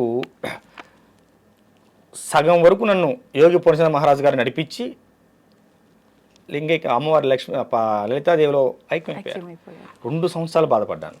నాకెట్లా ఏంటిది ఏంటిది ఏంటిది అమ్మవారిని విపరీతమైన సాధన చేశాను, కాళీ సాధన. మరి నా గురువు నాకు నేర్పేళ్ళాడు కదా, అన్ని అసంపూర్ణంగా ఉండిపోయాయి. నా జీవితం ఎట్లా, నా జీవితం ఏంటంటే ఒక చోట వేద సదస్సు జరుగుతుంది. వేద సదస్సుకు నన్ను కూడా ఆహ్వానించారు. హిమాలయ బాబా ఆయన గారు కూడా హిమాలయాల నుంచి వచ్చారు. అక్కడ సిద్ధయోగి గారు వచ్చారు. సిద్ధయోగి గారు వచ్చినప్పుడు అక్కడ నేను స్పీచ్ ఇచ్చాను. ఇట్లాగే స్పీచ్ ఇచ్చి పక్కన కూర్చుంటే, నువ్వు బాధపడకు, గురువు లేడని నువ్వు బాధపడకు, రా అని చెప్పి నన్ను చేయబట్టి గదిలో తీసుకెళ్ళి, మా బాబు కూడా ఉన్నాడు అక్కడ, లోపల తీసుకెళ్ళి భోజనం పెట్టారు. మొట్టమొదటిసారి నాకు భోజనం పెట్టి, గురువు గారు నన్ను శిష్యుడిగా అంగీకరిస్తారా అని అడిగాను. చూద్దాం అలా అడగకూడదు అన్నారు. తర్వాత ఎన్నో పరీక్షలకు నెగ్గి ఆ పరీక్షల్లో నెగ్గిన తర్వాత ఈ ఖాళీ సాధనని గురువు గారు నాతో పూర్తి చేయించారు. ఎటువంటి పరీక్షలు మేము తెలుసుకోవచ్చా? అవి చెప్పిన అర్థమయ్యాయి కావు. ఓకేనా? ఒక గురువు శిష్యుడికి ఏ విధంగా పరీక్షలు పెడతారనేది ఆ క్షణంలో ఆ టైంలో ఏదైనా పెట్టవచ్చు, అంతే. దారిని వెళ్తూ మనం వదిలిపెట్టి వెళ్ళిపోవచ్చు. గురువు వచ్చిన దాకా నిలబడాలి మనం, లేదా గురువు గారు నేను పలాసారి ఉన్నారు రమ్మంటే అప్పుడు వెళ్ళాలి. ఇలాంటివి చాలా ఉంటాయి. అన్ని సాధన కూడా చాలా కఠినంగా ఉంటుంది. ఖాళీ సాధన అంటే శ్మశానాల్లో చేస్తారు, రోడ్లెంబడి చేస్తారు, బట్టలు లేకుండా చేస్తారు. ఇలాంటివన్నీ ఉన్మాద ప్రవృత్తులు. నేను నాకు దేవస్థానంలో చేశాను, మన అఖిలాండేశ్వర అమ్మవారి దేవస్థానం. మా గురుదేవులు యోగి పూర్ణచంద్ర మహారాజు గారు వారి స్వహస్తాలతో శుద్ధమైన తాంత్రిక విధానంలో, వేదోక్తంగా కాదమ్మ, శుద్ధమైన తాంత్రిక విధానంలో అమ్మవారిని సర్వజ్ఞ పీఠం, నాకు పీఠాన్ని ప్రకటించి నన్ను పీఠాధిపతిగా ప్రకటించి 2016 అక్టోబర్ 2వ తేదీన దసరా నవరాత్రుల మహోత్సవాల్లో తెల్లవారుజామున బ్రహ్మముహూర్తంలో ప్రతిష్ఠించారు. నేను నా గుడిలోనే నేను ఖాళీ సాధన మొత్తం పూర్తి చేశాను. ఎన్ని సంవత్సరాలు పట్టింది మీకు సాధన కంప్లీట్ అవ్వడానికి? 2007 22 మరి నాకు సిద్ధయోగులు గారు వచ్చిన తర్వాత కదా పూర్తి అయిపోయింది. 2007 నుంచి మొదలు పెడితేను 2022కి పూర్తి అయింది. లెక్కేసుకోండి, 13 సంవత్సరాలు పట్టింది. 15 సంవత్సరాలు పట్టింది. ఇప్పుడు ఎలా ఉన్నారు సాధకులు? ఇవాళ మంత్రం ఇచ్చారు గురువు గారు, మనకి ఎప్పుడు ఫలితం వస్తుంది? మనం నెల చేసామే, లేదు నాన్న, నెల 2 నెలలు. అసలు మనకు ఒక దేవతా మంత్రం మనకు అర్థం కావాలంటే అమ్మ, నువ్వు ఆగకుండా రోజుకు 3 గంటల చొప్పున 180 రోజులు సాధన చేయాలి, జపం చేయాలి. అప్పుడు నీకు ఆసనం అంటే ఎలా కూర్చోవాలో అర్థమవుతుంది. అర్థమైందా? కూర్చునే విధానం కూడా ముఖ్యమా? చాలా ముఖ్యం నాన్న. అంటే అది కంప్లీట్ మీరు ఉపాసన పరులుగా ఉన్న వాళ్ళక, మాలాంటి సామాన్యులకు కూడానా? ఎవరైనా ఒక మంత్ర సాధన చేయాలంటే ఆసన శుద్ధి కావాలి, ఆత్మశుద్ధి కావాలి, శరీర శుద్ధి కావాలి. గురువు శరీర శుద్ధి చేసి నీకు మంత్రాన్ని ఇస్తాడు. ఈ మంత్ర సాధనలో ఇన్నాళ్ళు దీన్ని చెయ్యి అంటాడు, చేయాలి. చేస్తే అప్పుడు మనం ఆత్మశుద్ధి శరీర శుద్ధి సాధించుకున్నాం అనే విషయం మనకు ఎలా తెలుస్తుందంటే, అక్కడి నుంచి ఇంకో మెట్టు ఎక్కిస్తారు గురువు సాధనలో. లేదు నానా, మా గురుదేవులు నన్ను బంగారం అంటాడు. లేదు బంగారం, ఇంకా చేయాలి అంటే చేయటమే. అంటే మనం ఎక్కడో పొరపాటు చేసాము. వారాహి సాధన 40 రోజులు ఇచ్చారు దీక్ష, నాకు 6 నెలలు చేయించారు. ఇంకా అవ్వలేదు దీక్షలో, వారాహి దీక్షలోనే ఉన్నాను నేను. అవునా? రేపు పౌర్ణానికి అవుతుంది, పౌర్ణానికి పూర్ణం అవుతుంది అన్నారు నిన్నే గురుదేవులు. 40 రోజులు దీక్ష, మండల దీక్ష కాలమని వారాహి దీక్ష ఇచ్చి 6 నెలలు చేయించారు. ఎందుకని? మీరు లోపం చేస్తున్నారా లేదంటే ఏంటి? ఎందుకని అనే ప్రశ్న గురువును అడగకూడదు. అడిగిన రోజు నువ్వు శిష్యుడిగా పనికిరావు. ఒకవేళ మీకేమైనా అర్థమైందా ఎందుకు ఇలా జరుగుతోంది అని గురువు గారిని ప్రశ్నించకపోయినా? అంటే వారాహి దీక్ష అనేది శక్తి దీక్ష, అంటే మన బాడీ గార్డ్. నాకు భవిష్యత్తులో ఆమె అవసరం ఎక్కువగా ఉన్నదేమో. ఇప్పుడు ఈ ఆధ్యాత్మిక ప్రపంచంలో, లౌకిక ప్రపంచంలో శత్రువులు కనిపిస్తారు నాన్న, ఆధ్యాత్మిక ప్రపంచంలో శత్రువులు కనిపించరు. కనుక ఆధ్యాత్మిక ప్రపంచంలో నాకు భవిష్యత్తులో ఏమైనా శత్రు బాధలు ఉంటాయేమో శత్రువు వలన, కనుక అది నా వరకు చేరకూడదంటే ఏమని చేయవలసి ఉంటుందేమో. నాకు అసలు ఆలోచన కూడా లేదు. గురువుగారి వారాహి నవరాత్రులప్పుడు గురువుగారి ఫోన్ చేశారు, నాన్న నీ వారాహి దీక్ష ఇస్తున్నా, మొదలుపెట్టాం. 41 రోజులు అయిపోయింది గురుదేవా అని ఫోన్ చేశాను. మెసేజ్ పెట్టమే, వాళ్ళు స్పందిస్తే మనం తిరిగి ఫోన్ చేయాలి, అంతేగాని ఫోన్ చేయకూడదు. మెసేజ్ పెట్టాము, అందులోంచి మెసేజ్ నాకు ఫార్వర్డ్ అయింది, నాన్న నీ దీక్షను 6 నెలలు పొడిగించాను, చేసుకో. మరి అంత కఠినంగా ఉంటుంది వారాహి దీక్ష అనేది. మరి 6 నెలల నుంచి చేస్తున్నాడు, చిన్న విషయం. దీక్షలు అనేవి గురుముఖంగానే తీసుకోవాలి, గురువు ఆధ్వర్యంలోనే చేయాలి, గురువు ఆధ్వర్యంలోనే దాన్ని ముగించాలి దీక్ష. అప్పుడు నువ్వు సాధకుడిగా శక్తిపరుడు అవుతావు. నేను మంత్రం చేశాను నాకేం తెలియలేదు, నేను కొన్ని రోజులు సాధన చేశాను నాకు తెలియలేదు, లేకపోతే మేము 10 సంవత్సరాలు సాధన చేస్తున్నామని ఎర్రబట్టలు కట్టుకుంటే ఏమీ లేదు. ఏమా ఇప్పుడు కెమెరాలో చిప్పు లేకుండా ఎంతసేపు వీడియో తీస్తే ఉంది అంతే. ఇప్పుడు కొంతమంది ఒక 6 నెలలకు సంవత్సరానికి ఫేడ్ అవుట్ అయిపోతూ ఉంటారు. ఎందుకని?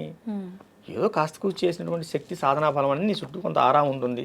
ఈ లౌకిక ప్రపంచంలో కొన్ని రోజులు నువ్వు మెరుస్తావు.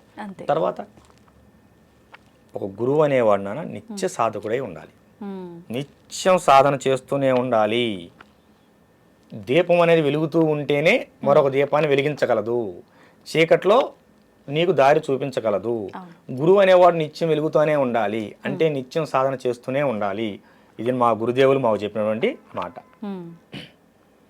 మా పూర్ణచంద్ర మహారాజు గురుదేవులు కానీ సిద్ధయోగులు వారు కూడా చెప్పినటువంటి మాట. పూర్ణచంద్ర మహారాజు గారి యొక్క సాధనలో ఉన్నప్పుడు కొంచెం ఉద్వేగంగా ఉండేవాడిని, ఆవేశపూరితంగా ఉండేవాడిని. సిద్ధయోగి గారి శిష్యరేఖంలోకి వచ్చిన తర్వాత శిష్యుడుగా నన్ను అంగీకరించిన తర్వాత, నేనంటంగా శిష్యుడికి వారు అంగీకరించిన తర్వాత, మొట్టమొదటిసారి ఒక గురువుగా వారిని దర్శించుకున్న తర్వాత నాలో వచ్చిన మార్పు, నా యొక్క ఆవేశం అనేది కానరాకుండా పోయింది. గురువు గారు కూడా అలానే ఉంటారు కదా, శాంతంగా.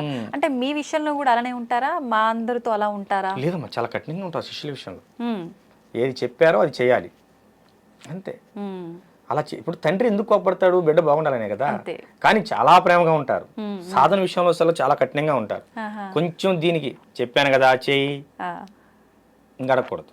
మొన్న నాతో చెప్పారు, ఇలా మీ పేరు చెప్పి నా శిష్యుడే అమ్మా, ఇలా మీరు అందరితో ఇలానే ఉంటారా, నాన్న తల్లి బంగారం అని పిలుస్తుంటారు నన్ను కూడా, బంగారం అని అంటారు.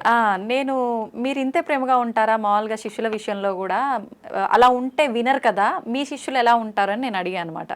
లేదు నాన్న, సందర్భం వచ్చినప్పుడు మాత్రం ఎంత దండించాలో అంత దండిస్తాను, నేను దండిస్తున్నా అనేది కూడా వాళ్ళకు అర్థం అవ్వకుండానే నేను ఒక మాటలోనే అర్థమయ్యేటట్టుగా తెలియజేస్తాను అని చెప్పి నేను అనుకున్న ఆ రోజు ఈ క్వశ్చన్ మిమ్మల్ని ఖచ్చితంగా అడగాలని, మాటల్లో మీరే ఆ మాట తీసుకొచ్చేసారు. దండిస్తారు.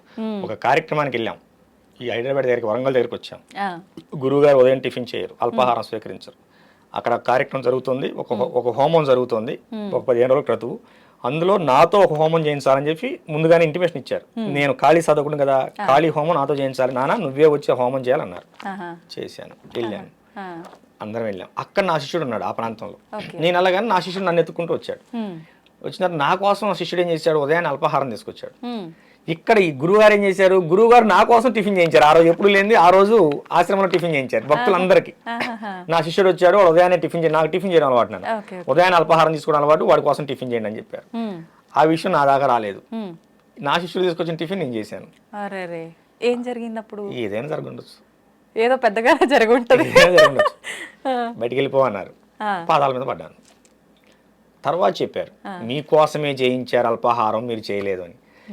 భోజనానికి వంట అయ్యేంత వరకు ఉండి ముందుగా నేనే భోజనం చేసి బయటికి వెళ్ళాను. తగ్గించాను. ఎందుకంటే అమ్మ, గురువులు ఏదైనా, గురువు అంటే తల్లి తండ్రి ఇద్దరు ఉంటారమ్మా. గురువులో తల్లి ఉంటుంది, తండ్రి ఉంటాడు, ప్రేమ ఉంటుంది, మనకి కోపం కాదు, అది క్రమశిక్షణ ఉంటుంది. అంతే, ఒక మంచి మార్గంలో తీసుకెళ్ళడానికి. నా గురువేగా నన్ను ఇక్కడ కూర్చోబెట్టింది. అవునా, ఇప్పుడు నా మీద ఎంత నమ్మకం ఇక్కడ కూర్చోబెట్టగలిగారు, నేను ఆ నమ్మకం నిలబెట్టుకోవాలి కదా. అందుకని గురువుని ఎప్పుడు కూడా అనుసరించండి, అనుకరించొద్దు. అనుకరించొద్దు అంటే ఇప్పుడు ఒక గురువుకి ఇందాక చెప్పిన విధానం ఆయన చేస్తున్నది మనం చేయకూడదు. ఒక గురువుకి ఎంతవరకు గడ్డ ఉందని నువ్వు కూడా గడ్డ పెంచొద్దు. నీ గురువు గోచి పెట్టుకొని తిరిగారని నువ్వు కూడా గోచి పెట్టుకొని తిరగొద్దు. ఓకేనా, నీ గురువు గంజాయి తాగారని నువ్వు గంజాయి తాగొద్దు. నీకు సాధనలో నీకు ఇది చేయమని చెప్పాడు కదా, అదే చెయ్యి. గురువు ఏమి చెప్పాడో అది చెయ్యి, గురువు ఏం చేస్తున్నాడో అది చేయదు. ఇది నా గురుదేవులు నాకు చెప్పిన మాట. నేను అందరికీ ఈ టీవీ షో ద్వారా బయటకు వెళ్తాం కనుక అందరికీ చెప్తున్నాను, గురువుని అనుకరించొద్దు, అనుసరించండి. గురువు చెప్పింది మాత్రమే చేయండి, గురువు చేసేది ఎప్పుడు మీరు చేయకండి. గురువు చేసేది నువ్వు చేసావా, నీ పతనం అక్కడే ప్రారంభమైంది. ఇప్పుడు ఎలక్ట్రికల్ ఇంజనీర్ అమ్మా, ఆయన కరెంట్ ఏ వైర్ ఎక్కడ పెట్టాలో ఆయన తెలుసు, ఆయన పట్టుకొని పెడతాడు, స్క్రూ డ్రైవర్ కూడా లేకుండా పెడతాడు. నేను నిన్నగా మొన్న ఐటీఐ స్టూడెంట్, నేను పట్టుకుంటే కుదురుద్ది, పోదాంట్లో ఒకటి పెడితే నువ్వన్న పోతావు, లేకపోతే మొత్తం బ్లాస్ట్ అయిపోతుంది. కనుక గురువుని అనుకరించొద్దు, అనుసరించండి. గురువులు యోగులు అనగానే చేతిలో ఖచ్చితంగా ఏదో ఒక దండం అనేది ఉంటుంది. అది మీరు చేసిన సాధనలను బట్టి ఆ దండం అనేది ఒక్కొక్కరికి ఒక విధానం ఉంటుందా, ఎలా ఉంటుంది? చాలా వరకు అందరి చేతిలో త్రిశూలం ఉంటుంది, లేదు అనంటే ఒక కట్టె లాంటిదే ఏదో ఒక దండం ఉంటుంది ఒక ఆకారంలో. మీ చేతుల్లో చూస్తే ఎవరి చేతిలో చూడని రకంగా పామునే పట్టుకొని వచ్చినట్టు సుబ్రహ్మణ్య స్వామిని చూస్తున్నామా ఏంటి అనిపిస్తోంది. ఏంటండి? ఇప్పుడు చేతిలో ఉండేవాడిని దండ అంటారు, ఏకదండ, త్రిదండ అని ఉంటాయి. స్వామీజీలో అవి వేరు. ఏమా, శక్తి ఉపాసకులకి చేతిలో త్రిశూలం ఉంటుంది, అది వాళ్ళు అమ్మవారి పూజలో పెట్టుకుని బయటకు వచ్చినప్పుడు వాళ్ళు నెగిటివ్ ఆర్ ఏదైనా ఉన్నప్పుడు వాళ్ళ దగ్గర ఉంటారని చూస్తుంది. ఇది వచ్చేసి నాగాస్త్రం నాన్న. ఇది మా గురువులు దాదాపుగా రాజశ్యామల లాంటి మహాయాగాల్లో కూడా పెట్టి దీన్ని అనుష్ఠాన పరిచి మాకు బహుకరించారు. ఇది నాగాస్త్రం, దీనితో నాగబంధం కూడా వేయగలం, ఇది ఉన్న చోటకి నెగిటివ్ ఆరా రాదు. కనుక దీన్ని మొన్న ఇందాక చెప్పాను కదా, ఇళ్లలోకి వాళ్ళ ఇంట్లోకి మనుషులు కూడా వచ్చి తిరుగుతున్నట్లుగా ఉంది భావన అని చెప్పింది. ఆ ఇంట్లోకి తీసుకెళ్ళాను. మళ్ళీ ఇవాళ ఇక్కడ తీసుకొచ్చాను. అవునా? బయట ప్రపంచంలోకి ఎక్కడా లేదు, తీసుకెళ్ళాం. తప్పనిసరి అయితే తప్ప ఈ నాగబంధం అనేది బయట ప్రపంచంలోకి రాదు, అసలు కనపడదు. తీసుకెళ్ళాం, అంత అవసరం ఉండదు. మన అవసరం అనుకున్న చోటకి ఇది తప్పదు అనుకుంటేనే ఇక్కడికి పోవాలి. ఎటువంటి బంధనాలున్నా ఈ యొక్క నాగాస్త్రం బయటకు వస్తే అక్కడ తెగిపోతాయి. అక్కడ చండా ప్రయోగం జరిగింది కనుక అక్కడికి తీసుకెళ్లాల్సి వచ్చింది. వెళ్ళినా కూడా పూర్తిగా కాషాయ వస్త్రంతో బంధించబడి ఉంటుంది, బయటికి కనిపించదు. మామూలు ఇక్కడ మాత్రం బయటికి తీశాను. ఒకవేళ అలా కనిపించడం వల్ల ఏంటి, ఏదైనా ఏమీ లేదు నాన్న. అయితే వాళ్ళకి అదేంటో తెలుసుకోవాలని కుతూహలత పెరుగుతుంది. అవును అవును. కనుక మనం వెళ్ళిన విషయం పక్కకి వెళ్ళి ఈ విషయం గురించి ఎక్కువ చర్చించాల్సి వస్తుంది. కనుక బయట ప్రపంచం చూడటానికి ఉండదు. ఇది గురుదేవులు ఇచ్చినటువంటి ఆజ్ఞ. ఎక్కడైనా సరే బయట ప్రపంచంలోకి వెళ్ళినప్పుడు ఖచ్చితంగా వస్త్రంతో పూర్తిగా నిండి ఉండాలి. సామాన్యుల ముందు ఎక్కడా కూడా బయట ప్రపంచంలో ఉండకూడదు. అత్యవసరం అయితేనే దాన్ని వినియోగించు అని గురుదేవులు ఆజ్ఞ ఇచ్చారు. రాజశ్యామల యాగం పూర్తి చేసిన తర్వాత దీన్ని నా చేతిలో పెట్టారు మన సిద్ధయోగి గారు, మా గురుదేవులు, వారి కృప. అది వారి చేతిలో త్రిశూలం ఉంటుంది కదా. మా గురువు గారి దగ్గర త్రిశూలం ఉంటుంది, మా దగ్గర నాగులు ఉంటుంది. అవును. గురుగారు త్రిశూలం ఎవరిని తాకనివ్వరు, అలా ఇది కూడా ఎవరు తాకడానికి లేదా? లేదమ్మా, అసలు ఆ ఛాయలోకి కూడా రానివ్వరు గురుగారు వచ్చినప్పుడు. గురువు అసలు లేదుగా, ఛాన్స్ లేదు. మేము పట్టుకోవచ్చు. మా శిష్యులు మా గురువు గారి దగ్గర ఆ త్రిశూలాన్ని నేను ఒక్కనే పట్టుకోగలను, అందరికి కూడా ఎవరు. మళ్ళీ అంటే అంత శక్తివంతమైనది కాబట్టి సామాన్యులు తాకడానికి వీలు లేదనా, లేదంటే తాకే అర్హత వాళ్ళకి లేదనా? తాకే అర్హత లేదమ్మా, అర్హత అందరికి ఉంటుంది, అది కాదు. దానికి ఒక శక్తి ఉంటుంది. గురువులు నిత్యం అనుష్ఠానపరిచి దాన్ని అభిషేకిస్తూ ఉంటారు గురుదేవులు. కనుక దానికి కొంత శక్తి ఉంటుంది. దాన్ని నువ్వు తట్టుకోగలిగావు అనుకో పర్లేదు, తట్టుకోలేకపోతే కనుక దాన్ని ఎవరిని ముట్టుకొని, అది అర్హత ప్రతి ఒక్కరికి ఉంది. ఇగో హిందూ ధర్మంలో వచ్చినటువంటి ఇబ్బంది ఇదే, వాడు అంటరాని వాడు, ఈ లోపల రాకూడదు, ఇలాంటివి చేయటం వల్లనే మనకు మత మార్పులు అవుతున్నాయి. మన మత మార్పిడికి మనమే కారణం, ఇంకెవరో కాదు. కనుక అర్హత లేదనే పదం ఇక్కడ వాడొద్దు. గురువు అలా ఎప్పుడు కూడా చూడడు గురుదేవులు. కాకపోతే యోగ్యతను పరిగణలో తీసుకుంటారు. నువ్వు అంతకుముందు ఎలా ఉన్నావు, ఇంటి దగ్గర మాంసాహారం పూజించి వచ్చావు, దారిలో నీకు ఏమైనా తగిలారేమో, నువ్వు స్నానం చేసావో లేదో, మరి శుచి శుభ్రం అనేది మన సనాతన ధర్మంలో చాలా ముఖ్యమైన విషయం. కనుక అందులో గురువులు ఏం చేస్తారంటే ఒక ఆయుధాన్ని, దాన్ని అస్త్రమే అనుకో, ఆయుధమే అనుకో, ఆభరణం అనుకో, దాన్ని గురు పరంపరలో శిష్యుడికి ఇవ్వడానికి ఇష్టపడతారు. కనుక దాన్ని ఎవరిని ముట్టనివ్వరు. దాన్ని ఎవరన్నా శిష్యుడు ముట్టాడు అంటే వాడికి అనుగ్రహిస్తారు భవిష్యత్తులో అని అర్థం. మరి నేనైతే ముట్టాను, మరి నాకు అనుగ్రహం ఉందో చూడాలి. ఓకే. అయితే ఇప్పుడు మన సనాతన ధర్మం, మన హిందూ ధర్మం అనగానే మనకు గుర్తొచ్చేది భగవంతుడు, పూజలు, ఇవన్నీ కూడా. ముఖ్యంగా మీరు ఇందాక చెప్పినట్టు హనుమాన్ చాలీసా చదువుకోమన్నప్పుడు బ్రహ్మ ముహూర్తంలో చదివితే ఎక్కువ ఫలితం అన్నారు. ముఖ్యంగా ఈ బ్రహ్మ ముహూర్తానికి చాలా విశేషం ఉంది అని చెప్పి, ఆ సమయంలో కనుక మనం ఏం చేసినా చేయకపోయినా భగవంతుడికి సంబంధించి కనీసం నిద్ర లేచి మనం నిత్యం చేసుకునే విధానాలైనా ఆచరించాలని చెప్పి అంటూ ఉంటారు.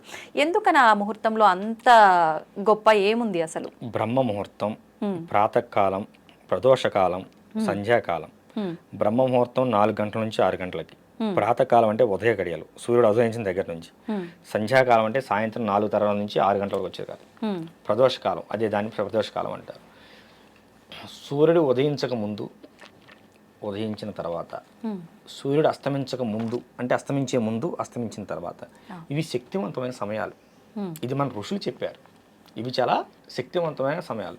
ప్రదోషకాలంలో సాయంత్రం పూట గోవులు నడుస్తూ ఉంటే ఆ గోధూలి మీద కనుక పడితే మనం స్నానం చేసిన పని లేదు, దాన్ని గోధూలి స్నానం అంటారు, గిట్ల నుంచి స్నానాన్ని.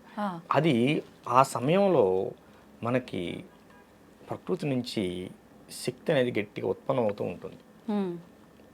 ఏమా, దీన్ని మనం సద్వినియోగపరుచుకోవాలి, మన ఆహారాన్ని ఉత్తేజపరుచుకోవాలి. ఆ సమయంలో ప్రకృతి చాలా ప్రశాంతంగా ఉంటుంది. నువ్వు చెప్పే ప్రతిదీ కూడా ప్రకృతి వింటుంది. నీ భావాలను మొత్తం ప్రకృతి అర్థం చేసుకుంటుంది. ప్రకృతి నీకేమి ఇవ్వాలో అది ఇస్తుంది. 4 గంటల తర్వాత మనిషి నిద్రపోకూడదని చెప్పిందమ్మా మన సప్త ఋషుల దగ్గర నుంచి మనకి ఋషి పంచమి. ఎందుకు చెప్పింది? దాన్ని బ్రహ్మముహూర్తం అంటారు. ఎందుకు బ్రహ్మముహూర్తం అంటారు అంటే ఆ సమయంలో నువ్వు ఏది చేసినా నువ్వు బ్రహ్మగా ఉంటావు గనక, నువ్వే బ్రహ్మవి. అంటే సామాన్యుడు అర్థం కావడానికి చెప్తున్నాను ఇట్లా, నువ్వే బ్రహ్మవి అంటే బ్రాహ్మణులు మాత్రమే లేచి 4 గంటలు లేచి గుళ్ళు అర్చించేయాలి, అది తప్పు. అందరూ చేయాలి. కాకపోతే ఆ ఆచారాన్ని బ్రాహ్మణులు మాత్రమే పాటిస్తున్నారు. మన ధర్మాన్ని వాళ్ళు మాత్రం నిలబెట్టడానికి ప్రయత్నం చేస్తున్నారు. మీరు ఒక విషయం గమనించండి, బ్రాహ్మణ వ్యవస్థ కనుక లొంగిపోతే ఎప్పుడో మన భారతదేశం క్రైస్తవ్యం అయ్యేది. అవునా? ఎలాంటి పరిస్థితుల్లో కూడా వ్యవస్థ వాళ్ళు లొంగలేదు. గుళ్ళకు తాళాలు వేసినా కూడా ఇంట్లో కూర్చొని అర్చనలు చేస్తున్నా కానీ ఇప్పుడు రుద్రాభిషేకము, అమ్మవారికి లలితానో, శ్రీఖడ్గమాలో, హీంకారస గరితానో సుఖాం అనుకుంటూ ఇంట్లో చదువుకున్నారు తప్ప ఇంకో దానికి లొంగలేదు. కనుక నువ్వు కూడా బ్రహ్మవేం చెబుతుంది. అనుష్ఠానం బ్రహ్మముహూర్తంలో నువ్వు చేసే అనుష్ఠానం వల్ల నువ్వు కూడా బ్రహ్మవేం చెబుతుంది. ఎందుకని చెబుతుందంటే ఆ సమయంలో నువ్వు ఏది చేసినా ప్రకృతి ఉంటుంది. ప్రకృతి నీ మాట వినాలంటే నువ్వు ఆ సమయాన్ని లేచి పని చేసుకోవాలి అంతే. దానికి ఇంక వేరేది వద్దు. ఇది లోతుకి వెళ్తే మనం వేదాలు ఉపనిషత్తుల్లోకి వెళ్ళాలి. సామాన్యుడికి అర్థమయ్యే విధంలో చెబుదామని నేను ఇంతటితో ముగించాను. తల్లి, అయితే ఇప్పుడు దీపారాధన, ధ్యానము, ఎన్నో రకాల మార్గాలు ఉన్నాయి భగవంతుణ్ణి చేరుకోవడానికి, మోక్షం పొందడానికే మనం ఈ జన్మ తీసుకున్నాము. మనకున్న కర్మల్ని తొలగించుకొని ఒక మంచి ఉత్తమమైన జన్మ తీసుకొని తర్వాత భగవంతుడిలో ఐక్యం అయిపోవడము, ఇదంతా మాట్లాడుతూ ఉంటారు. అయితే నిజంగా నవవిధ భక్తి మార్గాలు అని చెప్పి అంటుంటారు. ఏ మార్గం ఎంచుకున్నా పర్వాలేదు, నువ్వు భగవంతుని చేరుతావని అంటుంటారు. కొంతమంది అతిగా ప్రదర్శిస్తుంటారు దేవుడి విషయంలో భక్తి, అది ఏ మార్గం ఎంచుకున్నా. కొంతమంది అసలు ఏమీ చూపించరు, నాకు మనసులో భగవంతుడు ఉన్నాడు చాలు అని అనుకుంటారు. కొంతమంది మాట్లాడుతున్నాను చాలు అనుకుంటారు. అసలు ఏంటి, ఏ రకంగా ఉంటే నిజంగా మనం ఈ మోక్షాన్ని పొందుతాము? నిజంగా మోక్షం పొందడం కోసమే మనం ఈ జన్మ తీసుకున్నామా? అసలు మనిషి జన్మకు అర్థం ఏంటి? మోక్షాన్ని పొందాలి అనే విధానం ఈ భూప్రపంచం మీద ఉన్న చాలామంది మానవులు అనుకోరు. ఎందుకంటే మోక్షం అనే పదం కూడా చాలామంది వాళ్ళ జీవితకాలంలో పలకరు. మొదటి విషయం. 2, నువ్వు భక్తి మార్గంలో ఏ మార్గంలో ప్రయాణించినా నీకు మోక్షం వస్తుంది. 2, 3, అతి అనేది ఎక్కడ తినే ఆహారం దగ్గర నుంచి నువ్వు చేసే భక్తి వరకు అతి అనేది ఎక్కడా కూడా మంచిది కాదు. ఓకేనా? నవవిధ మార్గాల్లో ఏ మార్గంలో అయినా సరే నువ్వు పూజ చేసుకోవచ్చు. ఏ మార్గం లేదు, నువ్వు అడవిలో కూర్చున్నావు, ధ్యానం చేసుకో, నామస్మరణ చేయి. ఈ కలియుగంలో అన్నిటికంటే ముఖ్యమైనది ధూపం, దీపం, నైవేద్యం, నామం. అమ్మా, ఒక ప్రమిదిలో దీపం వెలిగించు, ఒక బెల్లం ముక్క పెట్టు, నమస్కారం పెట్టుకో. నువ్వు శివయ్యకి దీపం పెడుతున్నావు అనుకో, శివ శివ శివ శివ అనుకుంటూ ఉండు. నారాయణకి పెడితే రామ రామ రామ అనుకుంటూ ఉండు. అమ్మకు పెడితే అమ్మకు ఓ బోల్డ్ అని పేర్లు. నువ్వు ఏ పేరుతో పూజిస్తే ఆ పేరు. దుర్గమ్మ పెట్టావనుకో, దుర్గమ్మ దుర్గమ్మ అనుకో. శ్రీదుర్గ శ్రీదుర్గ అనుకో. అయితే శ్రీమాత్రేమో శ్రీమాత్రేమో అనుకో. లలితాకైతే ఓ సహస్రనామాలు. ఏమమ్మా పెట్టుకో. నువ్వు ఏ విధంగా చేసినా నీ ఆత్మశుద్ధి ప్రధానం. ఎదటి వాడిని మోసం చేయాలి, ఎదటి వాళ్ళని ఇబ్బంది గురి చేయాలి, ఎదటి వాడిని హింస పెట్టాలనే భావన మనసులో పెట్టుకొని బయటికి శివయ్య అంటేనే, నారాయణ అంటేనే, అసలు ఏమనకపోతేనే. కనుక మనిషికి మోక్షం ఎక్కడ వస్తుందంటే నువ్వు తెలుసుకున్నప్పుడు వస్తుంది. నువ్వు ఎదటవాడు, నువ్వు నేను సమానమైన విషయం భావన వచ్చినప్పుడు మోక్షం వచ్చినట్టే. అంత జ్ఞానం రావాలంటే సాధ్యమేనా ఈ సామాన్యులకి? నేను చాలా మందిని చూశాను, ఫ్యాన్ షర్ట్లు వేసుకొని అవధూతలుగా బ్రతుకుతున్న వాళ్ళని నేను చాలా మందిని చూశాను. క్షేమకు కూడా అపాయం చేయని వాళ్ళని చాలా మందిని చూశాను. వాళ్ళు కలియుగంలో వాళ్ళు ఉన్నటువంటి పరిస్థితుల్లో వాళ్ళు ఉద్యోగరీత్యాలు, వ్యాపారీత్యాలు చేస్తూనే ఉంటారు, మనసులో నిత్యం నామస్మరణ చేస్తూనే ఉంటారు. అలాంటి వారిని నేను చాలా మందిని చూశాను. ఉంటారు, లేరు అనుకోకు. కాకపోతే వాళ్ళు అసలు భక్తిని ఎక్కడ ప్రదర్శించరు. కనుక ఉన్నారమ్మా, అలాంటి గొప్ప వాళ్ళు ఉన్నారు కాబట్టి మన ధర్మం ఇంకా బ్రతుకుంది. ఇప్పుడు హిందూ శంకర సభ ఉంది కదమ్మా, అలాంటి వాళ్ళు బోల్డ్ మంది వస్తారు. వాళ్ళు ఎవరిని ఆహ్వానించాల్సిన పని లేదు, తెలిసింది కదా. ఏ బస్సు ఎక్కువ, ఆటో ఎక్కువ వచ్చేస్తారు. కనుక మన ధర్మానికి వాళ్ళే నిజమైన కాపలాదారులు. వాళ్ళు నిజమైన కాపలాదారులు తల్లి. అది ఇప్పుడు ఆడవారి విషయానికి వస్తే చాలా రకాల అన్యాయాలు, దుర్మార్గాలు, ఇంట్లో వాళ్ళే ఆడవాళ్ళని గౌరవించని కొన్ని కుటుంబాలను కూడా చూస్తున్నాం. నిజంగా తీసుకుంటే మన పురాణాల్లో కూడా వారి వెంట యుద్ధానికి ఆడవారిని తీసుకెళ్లిన సందర్భాలు ఉన్నాయి, వాళ్ళ సలహాలు తీసుకున్న సందర్భాలు ఉన్నాయి అని అంటే అవి ఒకసారి మనం వింటే గనక ఎంత ప్రాధాన్యత ఉంది స్త్రీకి అనేది అర్థమవుతుంది. మరి ఈ ప్రస్తుత సమాజంలో ఎందుకు ఆ విలువ దక్కటం లేదంటారు? త్రేతాయుగం పరశురాముడు రేణుకమ్మ నరికినందుకేగా యుగం అంతమైంది. కృతయుగం, త్రేతాయుగం సీతమ్మని ఎత్తుకెళ్ళినందుకేగా రావణాసురుడు అర్థమైపోయింది, యుగం అయిపోయింది. ద్వాపర యుగం ద్రౌపది దేవిని నిండు సభలో జుట్టు పట్టుకుని ఈడ్చినందుకేగా కురువంశం మొత్తం నాశనం అయిపోయింది. అవునా? స్త్రీ జోలికి వెళ్ళినప్పుడు ఎవడు వంశమైనా నాశనం అవ్వాల్సింది. స్త్రీని హింస పెట్టిన తర్వాత, స్త్రీని అఘోరపరిచిన తర్వాత, స్త్రీ యొక్క ధనమాన ప్రాణానికి అపాయం కనుక జరిగితే ఖచ్చితంగా దానికి మూలం ఎవడైనా సరే వంశం ఆగమైపోతుందమ్మా. ఇంతకంటే దీని గురించి చెప్పుకోవాల్సిన అవసరం లేదు. నీకు 3 ఎగ్జాంపుల్ చెప్పాను. అవును. ఓకేనా? మండోదరి మహాప్రతివత అయిన ఆమె ప్రాతిపత్యం రావణాసురుడిని కాపాడలేదు. అవునా? గాంధారి మహాప్రతివత భర్తను పెళ్లి చేసుకునే ముందే కళ్ళకు గంతలు కట్టుకుంది. అవును. పెళ్లి చేసుకుని వచ్చిన ఎవరైనా కళ్ళకు గంతలు కట్టుకోవచ్చు, తప్పు. ఫలానా వ్యక్తిని నువ్వు వివాహం ఆడాలి తల్లి అన్నప్పుడే నా భర్త గుడ్డివాడు కనుక నేను కూడా గుడ్డిదానికి ఎలా ఉండాలి ఇప్పటి నుంచే నేర్చుకోవాలని చెప్పి ఆమె కళ్ళకు గంతలు కట్టుకుంది. మహాప్రతివత. పుత్ర ప్రేమ, కొడుకులు తప్పు చేస్తుంటే ఏం చేయలేకపోయింది.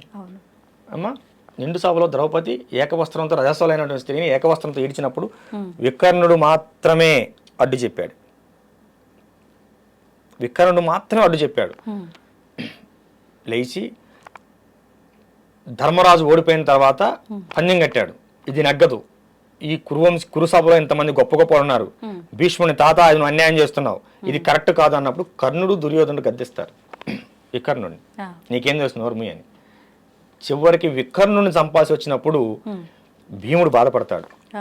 వికర్ణ, నువ్వు మా వంశంలో నువ్వు మా తోడుగా మాకు తోడుగా పుట్టవలసిందిరా. కురువంశంలో అంత కురుసభలో అంతమంది కౌరవ సభలో ద్రౌపదిని అవమానిస్తుంటే నువ్వు ఒక్కడవే నిలబడి మాట్లాడావు, కానీ యుద్ధ నీతి నేను చంపక తప్పలేదురా అంటే, నా ధర్మం నేను మాట్లాడాను అన్నయ్య ఆ రోజున, నీ ధర్మం నువ్వు కానీ అని చెప్పి అంటాడు. తప్పదు, నా ధర్మం నేను మాట్లాడు, కానీ నా మాట విలువలేదుగా, ద్రౌపదిని ఎవరు ఆపలేదుగా, నా మాట లెక్కలేదు కదా. ఈ యుద్ధం వచ్చింది, నేను నీకు శత్రుపక్షంలో ఉన్నాను కదా, కానీ యుద్ధం చేద్దాం, సావో మా గెలుపో ఓటమో మరణమో జీవమో కానీ అంటాడు, చచ్చిపోతాడు, భీముడి చేతులు చనిపోతాడు. వాడిని చంపిన తర్వాత కూడా భీముడు కళ్ళం నిలబెడతాడు, వికర్ణ ఎంత పని అయిందిరా అని. ఏమ్మా, శత్రువును సైతం కంటతడి పెట్టేలాగా చేసిందా లేదా వాడి నీతి? చేసింది. ఏమ్మా, ధర్మం ఎప్పుడు కూడా ఒంటరిగా ఉన్నా విజయం సాధిస్తుంది, దానికి నీతి ఎప్పుడు తోడై ఉంటుంది. ఓకేనా? ఇప్పుడు ఇంతమందిని కాపాడిన కృష్ణుడు అభిమన్యుని ఎందుకు కాపాడలేదు? అహంకారం పొడిచినప్పుడు, వాడు అహంకార పూర్తయినప్పుడు ఎవడైనా పతనం అవ్వాల్సిందే. రథసారథి అర్జునుడు రథసారథి. అభిమన్యుడు అంటాడు, నానా అభిమన్య, ఇంత కురుస్తాం జరుగుతుంది, మనం లోపలికి వెళ్ళకూడదు, వద్దు నానా, పరిస్థితులు బాగలేవంటే, నేను ఇప్పుడు మంచి ఆవేశంగా ఉన్నాను, ఇప్పుడు శ్రీకృష్ణుడు అర్జునుడు ఎదురైనా కూడా వాళ్ళని కూడా చంపేస్తా అంటాడు.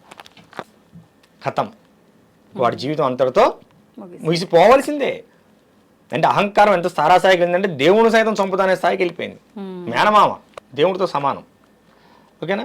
కనుకమ్మ, స్త్రీని అవమానించిన, అవహేళన చేసిన, తన యొక్క ధన మాన ప్రాణానికి ఇబ్బంది కలిగించిన, ఖచ్చితంగా వాడు వంశమే నాశనం అవుతుందమ్మా. ఇప్పుడు ఎక్కడైనా సరే చూడు, వంశాలే నాశనమే, ఒక్కడి నాశనం కాలేదు, వాడు వంశమే నాశనం అయిపోయింది. సో కనుక ఇది తెలిసిన వాడెవడు కూడా స్త్రీ జోలికి వెళ్ళడు. అది వెళితే వాడు సుఖంగా ఉండలేడు. 3 యుగాల నుంచి చెబుతున్నారు, అయినా ఈ మూర్ఖులు మారట్లేదు. చూద్దాం. అయితే ఇప్పుడు ఈ దుర్మార్గపు ఆలోచనలు ఇవన్నీ ఏదైతే ఉన్నాయో వాళ్ళ గత జన్మల పాపపు కర్మల యొక్క ఫలితము అనుకోవచ్చా, లేదు అనంటే ప్రస్తుతం ఉన్న ఆహారం యొక్క ప్రభావము అనుకోవచ్చా, ఏమనుకోవచ్చు అంటారు? ఇప్పుడు మనిషికి ఒక జబ్బు చేసింది అనుకోమ్మా, అది గత జన్మకు సంబంధించినటువంటి కర్మఫలం. గత జన్మ కర్మలు అనేవి రోగాల రూపంలో ఈ జన్మలు ఎంటబడుతూ ఉంటాయి, రుణబంధాలు అనేవి పిల్లల రూపంలో ఇవ్వబడుతూ ఉంటాయి. ఇప్పుడు వీళ్ళు చేసే అహంకారపూరితంగా చేసే ఆహారాలు, తినే ఆహారపు అలవాట్లు, ప్రతిదానికి మాంసాహారం కావాలి, ఉన్మాదం పెరిగిపోతుంది. తినే ఆహారం, మనం చూసేటువంటి విధానం, మన మనసులో నుండి ఆలోచన విధానం అనేది ఖచ్చితంగా పనిచేస్తాయి. కడుపులో పోయేది, కళ్ళతో చూసేది ఖచ్చితంగా మన బుర్రను పాడు చేస్తుంది. బాగు చేయడం కానీ పాడు చేయడం కానీ రెండు కూడా అదే చేస్తుంది. ఏమ్మా, ఇప్పుడు చాలామంది అంటుంటారు, సనాతన ధర్మంలో మాంసాహారం తినొచ్చా అని. తినొచ్చా? కానీ చాలా మంది తినకూడదు అని చెప్తున్నారు కదా. కౌలాచారం, కులావరణ తంత్రంలో 5వ అధ్యాయంలో చాలా క్లియర్గా మనకందరికి తెలిసే విధంగా శ్లోకం 51వ శ్లోకం ఇవ్వబడింది. ఏంటంటే దానికి ఒక కారణం చెప్తా. ఒక పశువుని ఏదైనా సరే నువ్వు వధించాలనుకున్నప్పుడు, వధించాల్సిన అవసరం ఏర్పడినప్పుడు, అది నీ ఆహారంగా కావచ్చు, భగవత్ ప్రతి మరో దానికి కావచ్చినప్పుడు, శివుడికి అంటే నువ్వు ఇష్టదైవానికి నివేదన చేస్తూ, ఈ పశుజన్మ నుంచి నీకు ముక్తిని కలిగిస్తున్నాను, నీ యొక్క ఆత్మ ప్రశాంతంగా ఉండుగాక అంటే మంత్రం చెబితే అందరికి అర్థం కాదు కదమ్మా, ఆ విధానం చెప్తున్నాను, ఉండుగాక అని చెప్పి మనం తలుచుకొని దాన్ని బలి పశువుగా పూజ చేసి బలి చేయాలి. దాన్ని 10 మందికి మనం పలహారంగా ప్రసాదంగా పెట్టవచ్చు, ఆహారంగా తీసుకోవచ్చు.